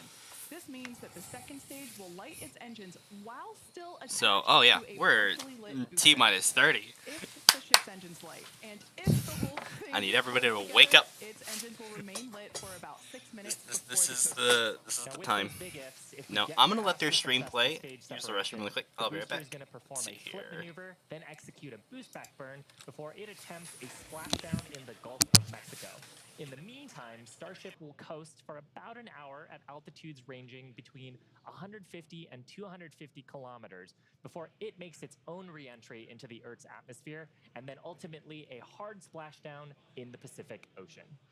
Now, again, if we get past a successful stage separation, Super Heavy will leave the ship at an altitude and trajectory just shy of orbital, meaning Starship won't have to fire its Raptor engines for a deorbit burn and will naturally come back into the atmosphere. Now, meanwhile, Super Heavy will attempt a landing burn before splashing into the Gulf. While the booster will practice a landing, we do not plan to recover any hardware from Super Heavy or the ship on this particular flight. Now, with the exception of Falcon, this really is no different than what happens to most other rockets flying today that are expended or fall into the ocean after completing their mission. Now, Awesome. even though we aren't planning For those just tuning in, welcome. Today's event is the second integrated flight test of Starship. Right now we are sitting at T-minus 28 minutes and counting. Right now liftoff is targeted for 7 a.m. Central Standard Time, 8 a.m. Eastern Standard Time, and I want to say 1300 UTC. So, We did that, and we got amazing data that helped us to improve the vehicle and path. It looks like they're wanting to go for it today. On Flight 2, we're hoping to get all the way through stage separation, where we will try to perform this hot staging maneuver. In the bigger picture, ascent is the most critical objective today, and everything else is learning. Like I said last time, a few times, the further we fly, the more data we can collect. Now, we do expect that the camera views will be spotty after stage separation, and that's because we rely on ground stations that are positioned along the globe along the trajectory. But we are experimenting with Starlink on both the booster and ship on this mission, which will be communicating with our satellites in orbit to see if we can get that data. Yeah, so if we make it past stage separation, there is a chance that we could get better live views. See, I thought this was a CGI shot, but no, this is actually the rocket. Re-entry, where we typically have a blackout period with I'm assuming everything's good on the audio side. So, all that said, this is the first time that the vehicle will attempt to communicate with Starlink in orbit. No John Instrucker today. Womp womp. We're at T-minus 27 minutes, so let's check in with John for an update on the countdown. Oh wait, he's here? Thanks, Shiva. He's real? We're currently loading propellant from the ground system into both the first and second stages. Dude, I just manifested John Instrucker. In just over 26 minutes from now. Now, we delayed a day getting here. Yesterday, on Friday, we had to replace a discrepant grid fan actuator on the first stage. We also replaced 2 other actuators as a precaution. The stages were remated, checked out, and everything was go for where we are right now this morning. Awesome. Now, as I mentioned, we are in propellant loading. Both vehicles, the first and second stages, use the same 2 propellants. Awesome. Our fuel is liquid love the methane diagrams. at a temperature of just over 100 Kelvin. It just satisfies my little nerd brain. Degrees below 0 Fahrenheit. This is a different fuel from Falcon 9, where we use the So, I mean, the ship is almost done. But our oxidizer is liquid oxygen, the same and as the booster Falcon is 9. about Because 2/3 there way is no done. oxygen in space to support combustion, we have to bring our own. Weather go, range We go, did the vehicle weather go. poll and the go-no-go poll at T-minus 2 hours. We got the goes, and we started loading both propellants on the booster at T-minus 1 hour and 36 minutes. And at T-minus 1 hour and 17 minutes, starting to, we began propellant loading of the shake ship's a little bit. I'm second nervous. stage. Propellant loading of the Starship second stage main tanks will complete at approximately T-minus 22 minutes, just a few minutes from now. Hold on. And at about the same time, we will switch over to loading the header tanks in the nose of the ship. Meanwhile, it'll be T-minus 3 minutes when super heavy prop load completes on the first stage. And at that point, all propellant will be on the rocket, fully loaded with over 10 million pounds of propellant. As we near T0, it's worth noting that the timing of the countdown will be slightly different today. For Awesome. Flight 1, we lit the engines and lifted off about 6 seconds later. For Flight 2, we aim to reduce that time by almost 2 seconds, shortening the period between engine start and liftoff. Oh, so they can be Still have to faster. reduce stress on the ground and the propulsion systems and improve the efficiency. So of they're the gonna turn them on, throttle them, Now, right now, throttle them we're up, and just send inside it. T-minus 25 minutes This is gonna be good. to lift off. The You know, weather I and always winds was are wondering that looking because, good. We like, haven't if you had watch any the concerns there. first launch, The only issue we're working is getting the small boats out of the near-range area in the offshore from both. no, not the wayward boats. We do have the possibility of holding at T-minus 40 seconds as we're trying to get the last of the boats out of the safety area. Okay. Now, if for some reason we do not make our test flight today, we have a backup launch windows. This could be either 24 or 48 hours after today. It depends on how far we get into the countdown. But for now, everything's looking good as we've passed, coming up on the 24-minute mark. I'll hand it back to you. You know, I wouldn't complain about a 48-hour Thanks, race Josh. cycle, Now, so I that could countdown sleep is tomorrow. Continuing to progress, so let's take a look at the and get more familiar with the vehicle there on your screen. Starship But is what the I was saying world's is, if most you watch the powerful launch first flight test footage, it like some of it's just the engines were failing, but it just kind of was vibing on the pad, blowing everything up until it finally started moving up. It took a few seconds. It was a little almost awkward, but yeah, hopefully that doesn't happen today. Metric tons. So we're talking about an order of magnitude more with Starship in terms of payload capability. And that matters because the amount of mass that we're able to launch per rocket is crucial to Oh yeah, and I'm ultimately starting to see creating a daylight self-sustaining here city too, on under Mars. some cloud Now, cover. let's talk a little bit about how tall But the vehicle is. it seems The like Super Heavy booster seems alone pretty stands clear about there. 70 meters tall, and Oh. that's about the same height as a fully integrated Falcon 9. That's The height crazy. of Starship on top of it is comparable to that of the Statue of Liberty. But of course, the most technical length unit is that of Godzilla's, and we can confidently say that the fully stacked Starship and Super Heavy is at least one Mechagodzilla tall. That's it just so funny. happens that we refer to the launch and catch tower at Starbase as the Mechazilla from the Godzilla movie, and you could see from that that That's the good. resemblance is quite uncanny. Well done on the joke there. Very uncanny. Now, Quite the first uncanny. stage, also known as the booster or Super Heavy, has a diameter roughly 2.5 times that of Falcon 9, and with 33 much larger engines. More engines means more power to deliver a and massive thrust we amount trust. of cargo to space. Amazing view here. This is a view that we don't have on our Falcon 9 missions. This is a view looking up under the Super Heavy booster. I love the shot. We can see all 33 engines okay, there. here's what I was saying. One cool upgrade on the booster's engines, we have a new electronic thrust vector control system. already talked or about that. ETVC. Yeah, so you have this kind of 3 center engines, and then you have this outer ring of, I think it's 9? 1, 2, 3, 4, 5, 6, 7, 8, 9, 10. No, it's 10. Sorry. You get this outer ring of 10. These all have gimbaling on it. And they have the ability to kind of start and stop as needed. These outer, like the remaining, 13 remaining 20 engines on the outside, they can only be lit up by the launch tower, or this little, like, the launch ring, and they don't have gimbaling, so they serve as booster engines, pretty much. Just you turn them on and they go. But yeah, little neat fact there. Aircraft do, and that's important because there are no runways on the Moon and Mars. True. It features 6 Raptor engines. Not like a runway would work on the Moon, anyways. Are vacuum engines with an expanded nozzle, which makes them optimal. Playing on Mars would be kind of cool. In the vacuum of space. I mean, hey, it's already a drone on Mars. It's pretty cool. The ship is featured with 4 flaps as well. This Whoa. is a shot actually of the top of the booster where we can see the hot stage portion and the 4 grid fins. I mean, it looks like it's in great shape. Like, it doesn't seem to have a lot of wear and tear from, if any, from just vibing, waiting for launch. The body of Starship is also wrapped in a heat shield that's made up of Boy, I do hope those. ceramic tiles. You can see them wrapping around the top of the nose. I do hope those heat shield tiles are completely done. Now, those tiles are designed to insulate the vehicle during atmospheric entry, where the temperatures can get as high as 1,500 degrees Celsius. And one of our test objectives today is to verify how those systems perform during re-entry.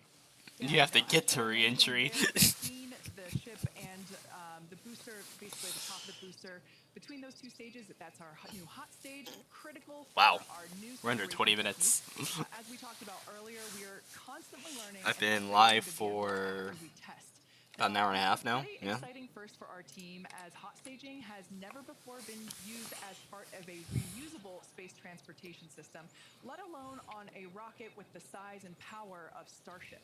Hot staging is a significant change from Flight 1, and we're really hoping to gather data on it during this highly dynamic phase of flight, and that is, once again, assuming that we even make it that far.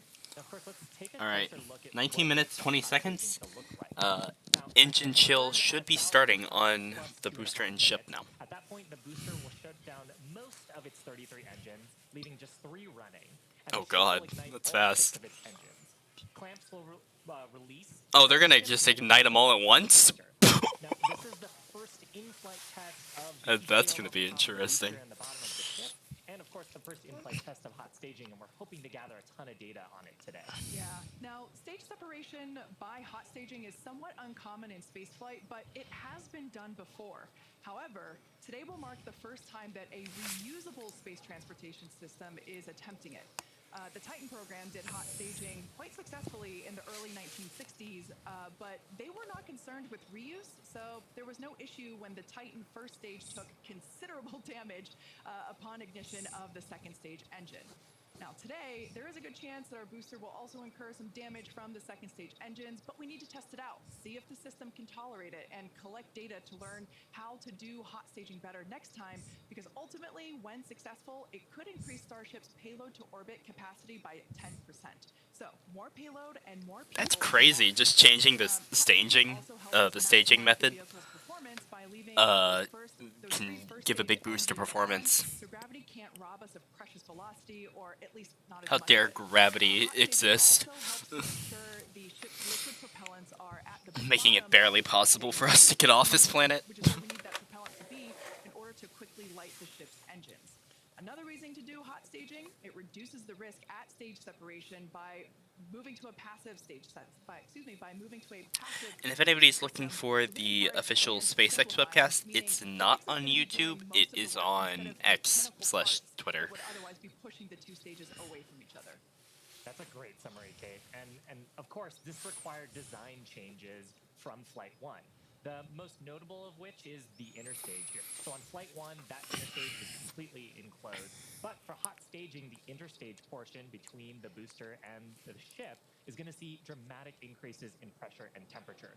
So we had to change the structure to include vents for the exhaust gases that the ship's Raptor engines will produce. Also, fun fact, the addition of that hot staging ring makes this variant of Starship even taller than the last one. Not by a lot, but enough to where technically this is an even bigger rocket than what they launched last time.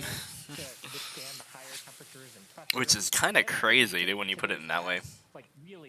Whoa, look at just the field of condensation. There are some risks associated with this test, but of course the ship and booster are going to be pretty far out over the ocean in the safety zone and far away from people. Yeah, regardless of what happens, it's going to be super exciting to watch. Now, in addition to the first and second stages of the vehicle, Starship has a I will repeat that they are targeting 7 a.m. sharp Central Time. They do have a 20-minute launch window, so if something goes wrong, they can technically change it and do a quick little fix, but if it's a big enough issue, then it'll probably result in a 2-day recycle, which is, it's alright. I think the only way they could get away with a 1-day recycle at this point is if it's like fueling related. I say fueling related, but I mean like it's just not super late into fueling, but we're kind of getting at that threshold now to where it'll probably be a 48-hour recycle. I'm not specifically sure on the timing of that, but that is my hunch.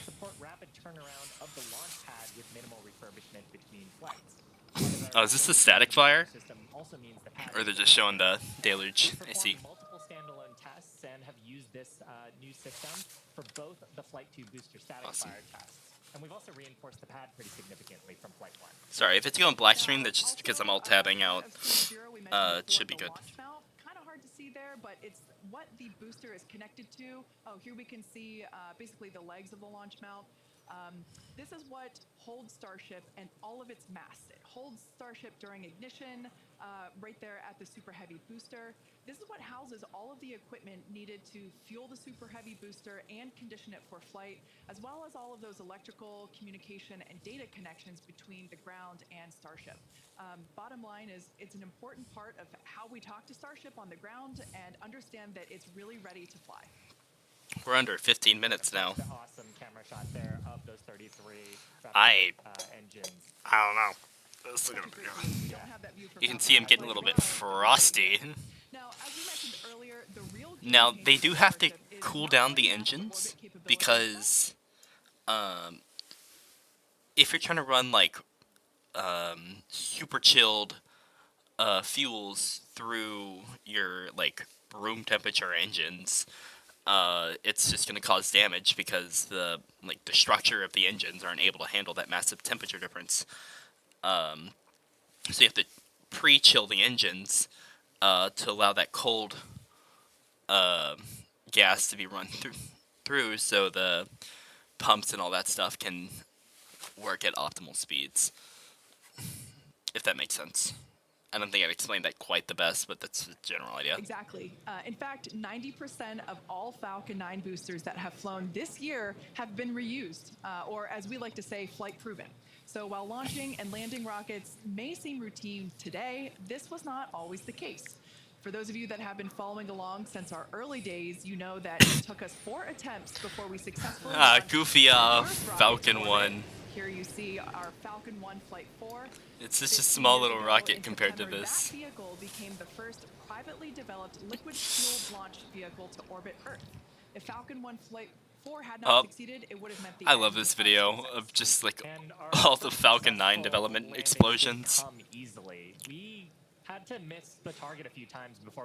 There's some fun music associated with it. These landing attempts, Boom. how to not land an orbital rocket, were teaching us what we needed to know in a flight. Yeah, there you go. To get that Ta-da. full picture of how all the systems interacted together. Oh man, yeah, this is It me looks like trying it to comes not in get so goosebumps fast and then watching just this stops. first drone ship landing. I Ta-da. hosted that webcast, and it was so exciting to see that iterative development approach that we took finally paid off after so many attempts of failing. Now that failure is expected to help improve future designs of our vehicles and systems. So fast forward to present day, we've landed F9 boosters over 245 times since our first Time to get flight of hyped. an orbital class booster 6 years Awesome. ago. Yeah, and it really comes down to our design philosophy. I assume If you're audio not is good. failing in Looks like some stream's way, being then captured. There's room to learn and push the design to improve.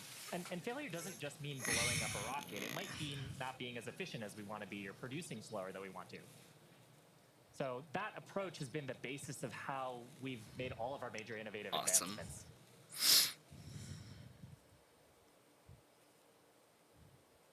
All right, now Falcon 9 has certainly come a long way, and Starship will too. But as a reminder, today is a test. We really hope to get to stage separation, but any data received will help us improve. It's the second of many future flight tests of Starship before it becomes fully operational. And these flight tests teach us about the limits of our design. They help us improve our understanding of the vehicle, and ultimately will help us to make Starship more reliable and rapidly reusable. So again, whatever the outcome and however far we get today, we can promise excitement. All right. So why are we doing all of this? Why do we need a rocket this big, and why does it need to I be am impressed with these guys' ability to just have enough commentary for like 35 minutes straight. We're changing what it means to go to space. I wonder how much of Building it is the most scripted. powerful rocket ever flown, and a ship designed to carry people, cargo, habitats, satellites, and more. We're unlocking a future where our dreams of exploration will no longer exceed our grasp. And this mission continues with flights like today's integrated test. And these are flights where we're gonna fail fast, but learn. Notice from my phone. 10 minutes until something new while launch. something that we've improved. And with that said, keep an eye on the clock as we now enter T-minus 10 minutes. More capable and more reliable. The first stop is our nearest neighbor, with a surface that hasn't seen visitors in more than All right. 50 years. The next exciting event should be roughly about T-minus 40 seconds. When we'll know if they're going into a hold or not. It seems like everything's kind of going smoothly at this point. Knock on wood. But And the moon is just the proving ground. When the time comes to make that leap to Mars, everything gets ratcheted up by orders of magnitude.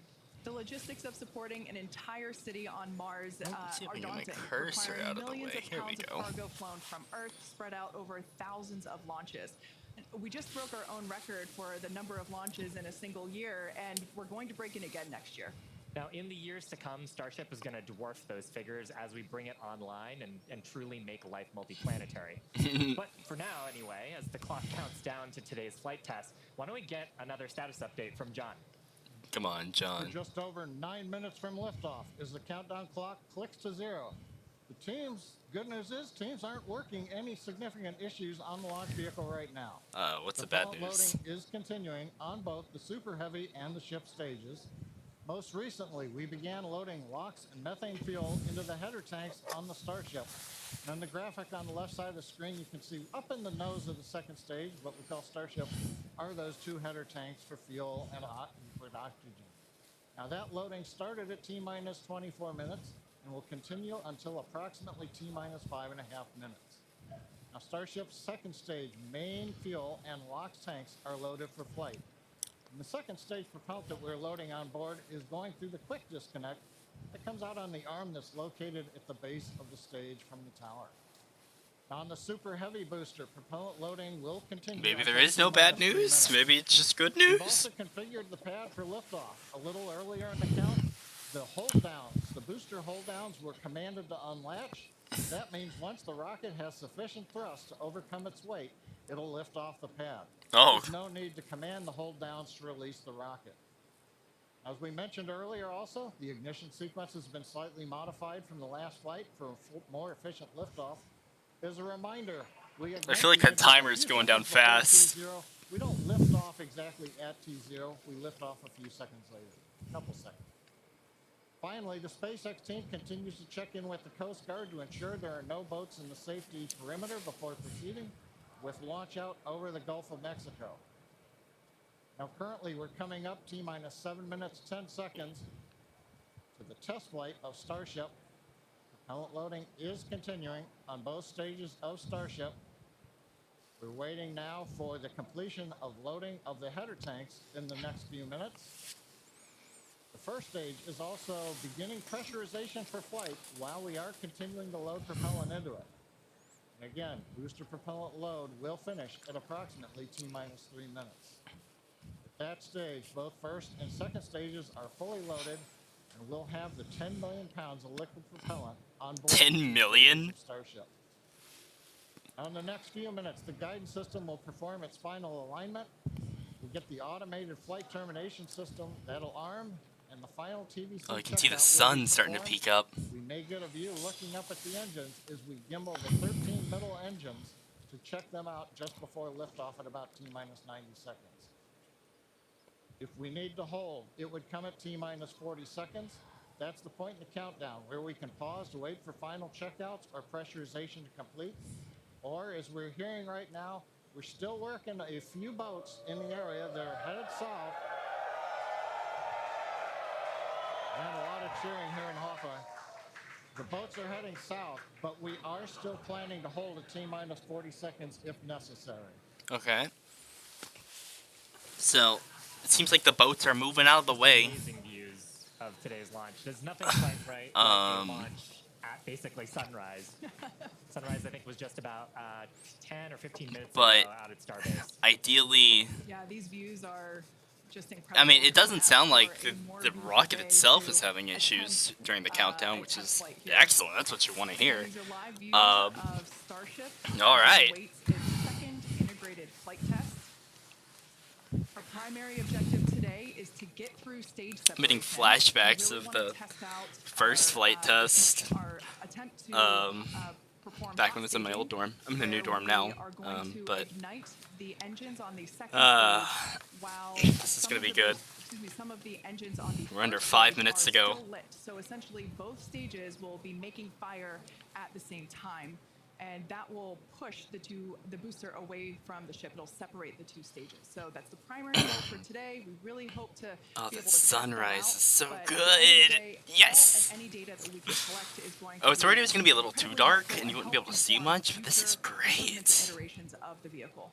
Yeah, Kate. There are other It's objectives. the for rays today's coming view, assuming in. we get farther Oh, I hope than somebody's gonna have like stage high separation. quality There's shots of goals this. to I wanna make test that a out how wallpaper. re-entry That'd be goes so on the ship good. portion. If the booster survives stage separation, then it's going to try a boost back. This would be a burn and cool hopefully animated soft wallpaper too. landing as Somebody a should make that. Sort of dress rehearsal for what it would look Just like of on the land. venting and So stuff like that. everything coming up to that big design change, though, of hot staging today. Yeah, exactly. Like you were saying, that booster, it will be attempting T-minus a 4 minutes. water landing in the Gulf of Mexico. We don't intend to recover any of the hardware for either the ship or the booster Are they today. going That today? booster, yeah, we I'm wanna gonna knock on continue wood to again. demonstrate controlled ascent But, through like, most engine cutoff. at this point, I'm just thinking, I've been sitting here overnight watching the clock kind of go from 8 hours, 6 hours to 4 hours. By the time I got to 2 hours, got ready to stream, started streaming, and I mean, you guys have seen the entire fuel sequence at this point. Exactly. Just like we did with the Falcon 9. Yeah, exactly. And, you know, just getting to hot staging, though, is going to be farther than we got on Flight 1. Yes. Flight 1 was about as far as we got. We didn't have hot staging on that vehicle. So that's the first and foremost objective today. I'm nervous. I don't know why I'm nervous. Now, one thing I'm that's not the a lot one with the cool about Starship and that's expensive different rocket. from Falcon 9 is we can actually hold a little bit longer if we needed to than we can on Falcon 9 missions. 3 minutes. Once we get to T-minus 40 seconds, and if we did have a hold, depending on get the nerves out. We can hold for up to 30 minutes. And today, actually, our entire launch window is about 20 minutes, so the whole duration would cover most of our launch window. Yeah. And that's different from Falcon. Yeah, absolutely. With Falcon, we have to go exactly at T0. That 40-second hold is super helpful. If we need to, for example, you know, we need more time to pressurize the Are we ready? PVs Are we ready for launch? I'm ready for launch. The engineers just need to look at some Lord. data, see how engines are performing, or the avionics. Exactly. Those checkouts, you know, being able to have the opportunity to top off the fuel or LOX if it's not fully loaded, and you know we might want to just take a few more minutes for that. So that T-minus 40-second hold. So I mean, at this point they're at T-minus 2 minutes. Both stages should be fully fueled. It's a little bit I mean, now we're just kind of going to be tracking that T-minus 40-second mark. T-minus 2 minutes and counting. The good news right now we're hearing it doesn't look like we're going to need to hold a T-minus 40 seconds. Oh? As the boats are clearing out of the way. Next event coming up, TVC wiggles as we move the center engine. Are they just going to plow through this countdown? You can see maybe just Whoa. 90 seconds Gambling. wiggles are underway as we're checking out the first stage. All right. 80 seconds. Fingers crossed. TVC checks are Knock complete. on wood, here we go. Next major event we're going to hear, hopefully, is the flight director go for launch at T-minus 30 seconds. All right. As we're coming up on T-minus 1 Full send minute, it, boys. when we get to T-minus T-minus 40 60 seconds. we'll just listen in. Last time, as you recall, we did hold at 40 seconds. It took a few seconds for the clock to recover, so we're going to watch that. And as we press My the heart's T0, racing. we're gonna Oh, watch and Lord. listen. The second test flight of Starship.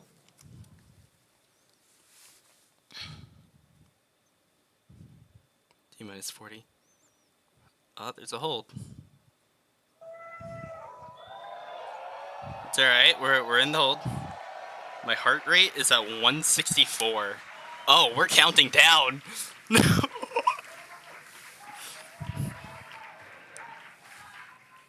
T-minus 30 seconds. Up. Back to rapid recycle. Is that what he said? What happened?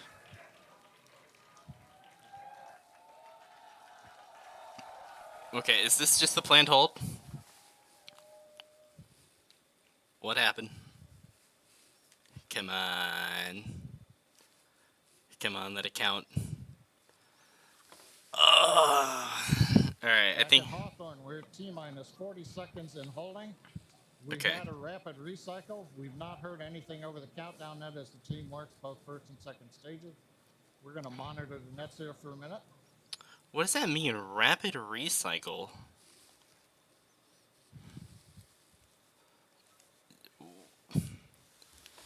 Can they explain that? What does that mean? Alright, so we A are... little bit of an update. Continuing to hold at T-minus 40 seconds. This is the normal hold point for Starship, as we talked earlier. Okay. Sounds like we're working just late pressurization on, I believe, the second stage. Okay. Team is working it. All the other systems are on hold right now. Now 40 keep in mind there are seconds. 19 minutes We can left in hold today's here launch for window. about 15 minutes or so. 15 now. Before we would run out of window for this morning. So they're working. Right now they're working on filling pressure vessels. And ideally, we'll be able to solve this and come back and release the clock at T-minus 40 seconds. We're going to continue to listen and monitor. I feel like they had this issue with the first one too. I don't know what's going on with that. Like, are they just not allowing enough time in the countdown for it to pressurize? Or is it just under pressuring for some reason? And it's worth mentioning here that don't go away. We are holding at T-minus 40 seconds, but once the teams have resolved and see the data that they want to see, the clock can restart straight away, and it'll start ticking down from T-minus 40 again, all towards liftoff. Yeah, exactly. Now, while we do have the ability to hold for up to 30 minutes, we only have a 20-minute launch window, so don't go away. Don't change the channel. And Don't change the channel. We can restart that clock. Oh, they're counting. Oh, 35. Clock is rolling. T-minus 30 seconds. All right, that wasn't bad at all. They could technically do another one more recycle, but I think this is it.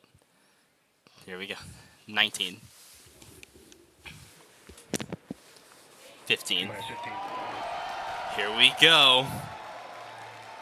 10, 9, 8, 7, 6, 5, 4. Come on. 2, 1. Engine start. We have liftoff. Oh, they just sent it. Keep the pitching downrange.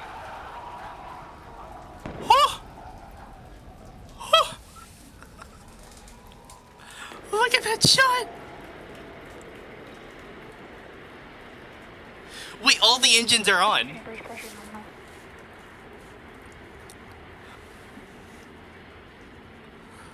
They got off the pad with all of them. All right, here we go. 40 seconds into the flight. I believe we should be coming up on max Q pretty quick. Power and telemetry nominal. Wow. Power and telemetry nominal color. Look at that. Yes. All the engines, they're all working. It's going. Max Q. All right. And that call out tells us Starship is through the period of greatest stress on the way to space. Hang in there, shippy boy. And the next major event is hot staging in just over 90 seconds from now. You got 90 more seconds of this? Oh, God. My heart. The two stages together will It release. seems like telemetry is looking good. Second stage will ignite its engines. Starship will then separate from the Super Heavy booster and head to space. That looks And at the great. same time, the three engines that are still firing on Super Heavy will flip the booster around. This is incredible. Engines will ignite for the boost back burn, putting the first stage on path. For This its booster is splashdown in like the Gulf of performing Mexico. perfectly. This is such a good upgrade. Oh my God, look at it. It's pristine. There are no gaps in the lights.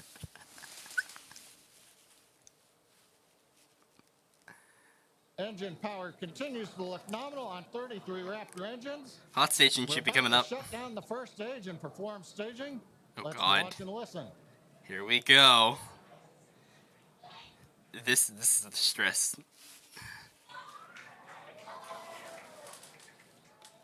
And acquisition of signal Houston and New Orleans. Oh, wait, that's normal. That just. Booster engine cut off. Oh yeah. Oh, start him up. Send it. Oh. Stage separation. Oh, and it's going. Yes. Oh, and it did the boost back. It's doing the boost back.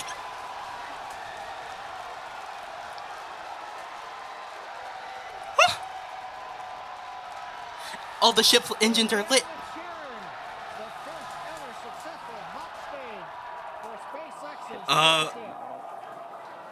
Wait, is the booster like losing engines?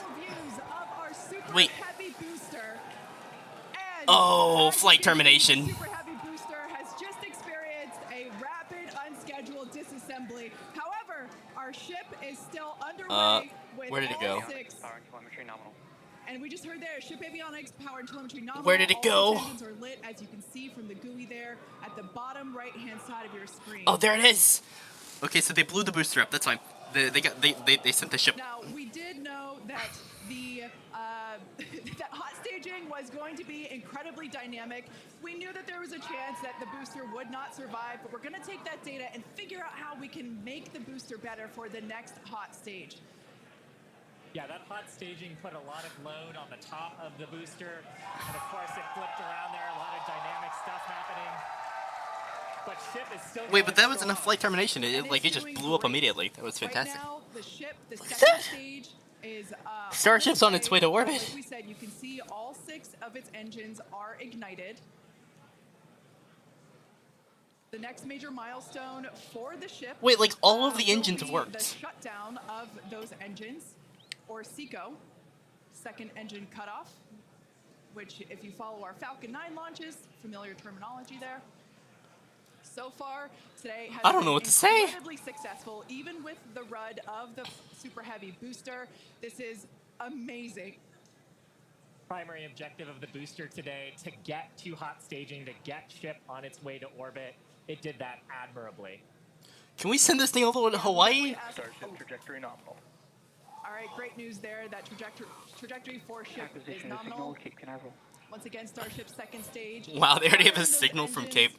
And as you just heard, everything's looking I would good. love Now, some for the footage ship, we from wanted the it ship. to survive hot staging, which, as you can see there by that little dot on your screen, it did. We also want to basically demonstrate that the successful startup of that of those engines, demonstrating controlled ascent, which is what it's doing right now, and eventually orbital insertion. We are hoping to basically send this around the Earth, and if it makes it this far, splash down in the Pacific Ocean, a couple hundred miles north of Hawaii. Whoa. I just wish we got a little more, a little more footage. Secondary objectives for ship, again, continuing to gather engine data and about its health, performance. They have so much more flight time. Great news there. That tells us that the chamber pressures inside of the Starship, again, that's that small dot on your screen, basically the propellant. I don't know how long the burn time is.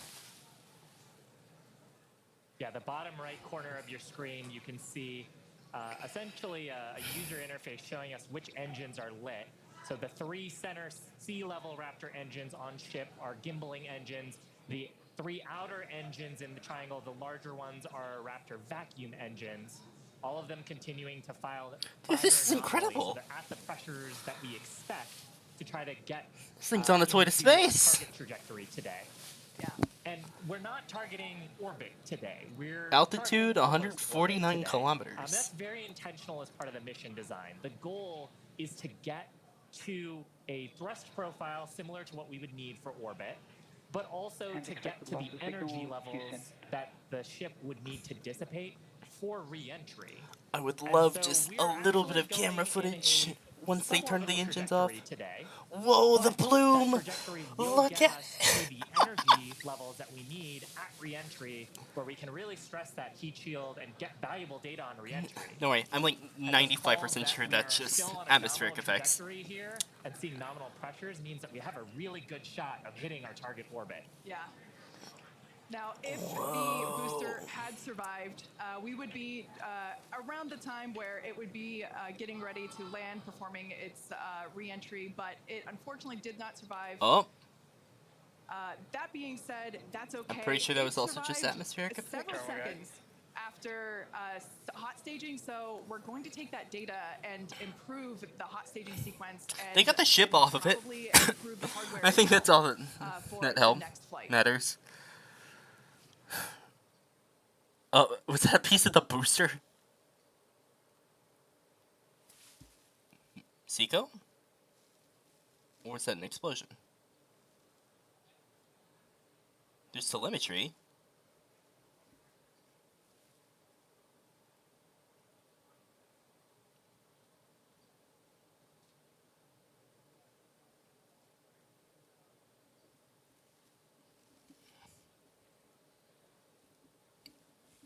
Are we good? Standing by for a call out here. Coming up on the projected time that ship would shut down its engines. Right.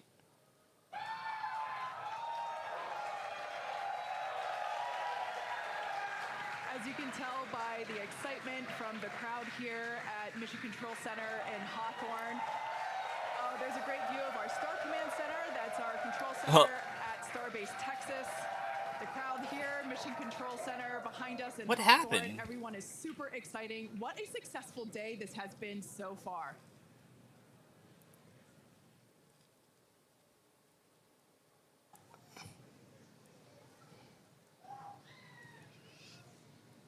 Okay, so it's at a loss of signal.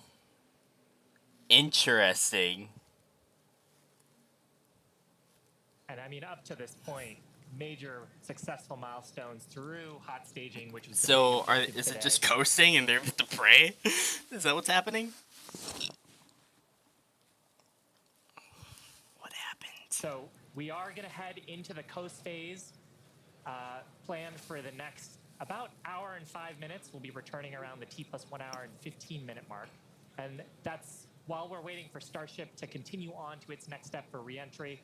We're not totally sure what video we're going to get, and that video comes normally by overflying ground stations, but we don't have a ton along our flight path.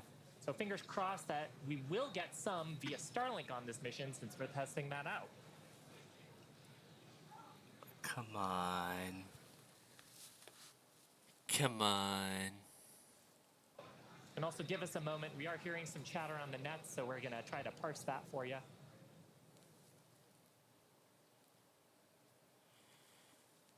No, I feel like I think that was SECO. Either way, this was fantastic. This was so much better than what April's launch was. We need about 10 minutes worth of flight. It's supposed to like 2.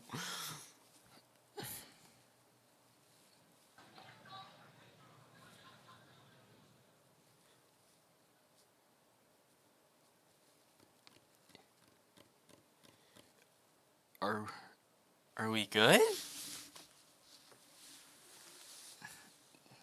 So, I feel like they don't even know.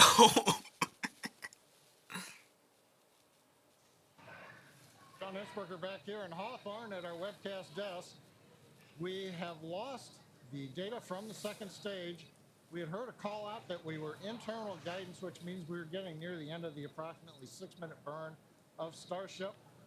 But we haven't gotten any more data since then, so we think we may have lost the second stage. Oh no! So we would not be into coast phase. We wouldn't be able to come back in an hour or so and possibly get ready for reentry.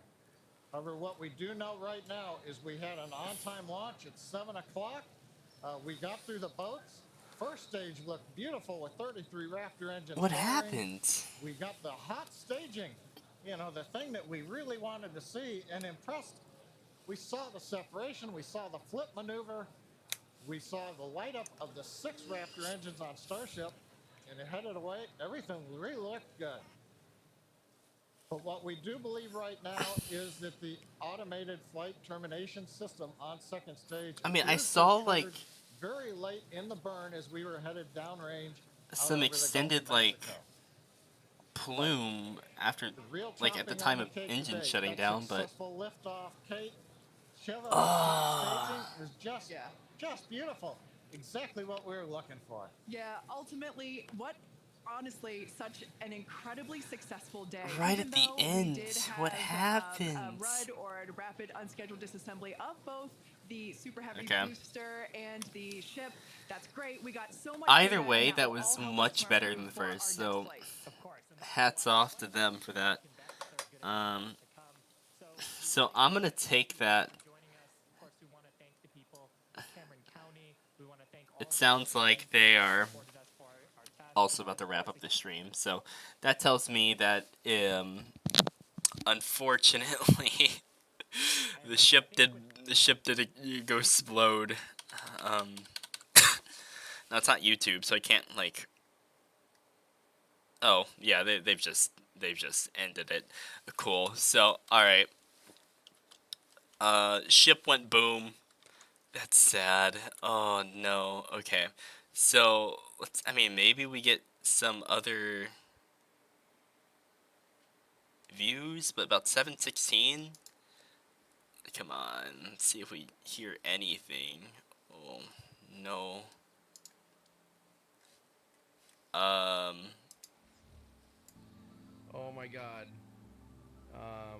Holy. We should cut the music real quick Yeah, just in case it causes. yeah. Thank you. Yeah, thank you. Okay, so YouTube doesn't like that. holy crap. Observations. Yeah. Some of the biggest. Actually, real quick while we have everybody, we need to say thank you. There's 250,000 people watching us right now. That's crazy. 215. Yeah, so I'm gonna go ahead and say that's probably that. Um, you know, for anyone wanting to look at other footages, just search on YouTube. There's going to be plenty of them to find. But, alright, so my initial reactions, that was incredible. That was such a good improvement over the first flight. But, I want to know what happened. Like, okay, the booster exploding made sense. Like, I'm not surprised there. But I don't know what happened to the ship, and I'm going to hope that information comes to light about that. But yeah, I mean, that went way better than the first, because I swear it looks like SECO happened, but I don't know. It will be pretty close. But obviously, you know, keep an eye out on, like, official SpaceX outlets, just to get the latest to date information. I may do like a stream tomorrow or Monday, just kind of reviewing everything once more information comes to light. But with that said, that has this been the conclusion to the second Starship integrated flight test. Yeah, I think they learned a lot. That was I'm very in between about it. It's like much better than the first. Wish there was a little bit more. But I feel like, I mean, we'll have to see how the launch pad held up and stuff like that too. But hopefully for Flight 3, that it'll be much better, because that had to have been much closer, right? It seemed like they were well above the atmosphere. So yeah, just keep an eye on for that, and we'll see what information comes to light. With that said, I've been live for about two hours now, and I'm a little tired, so I'm gonna look at some extra feeds really quick before I head to lay down, and then get a little rest in. Thank you so much for joining me today on this very exciting occasion. This footage will be uploaded to my YouTube channel, probably later today at some point. But yeah. Until next time, I've been your host, Nate, and I will see y'all later. Bye-bye.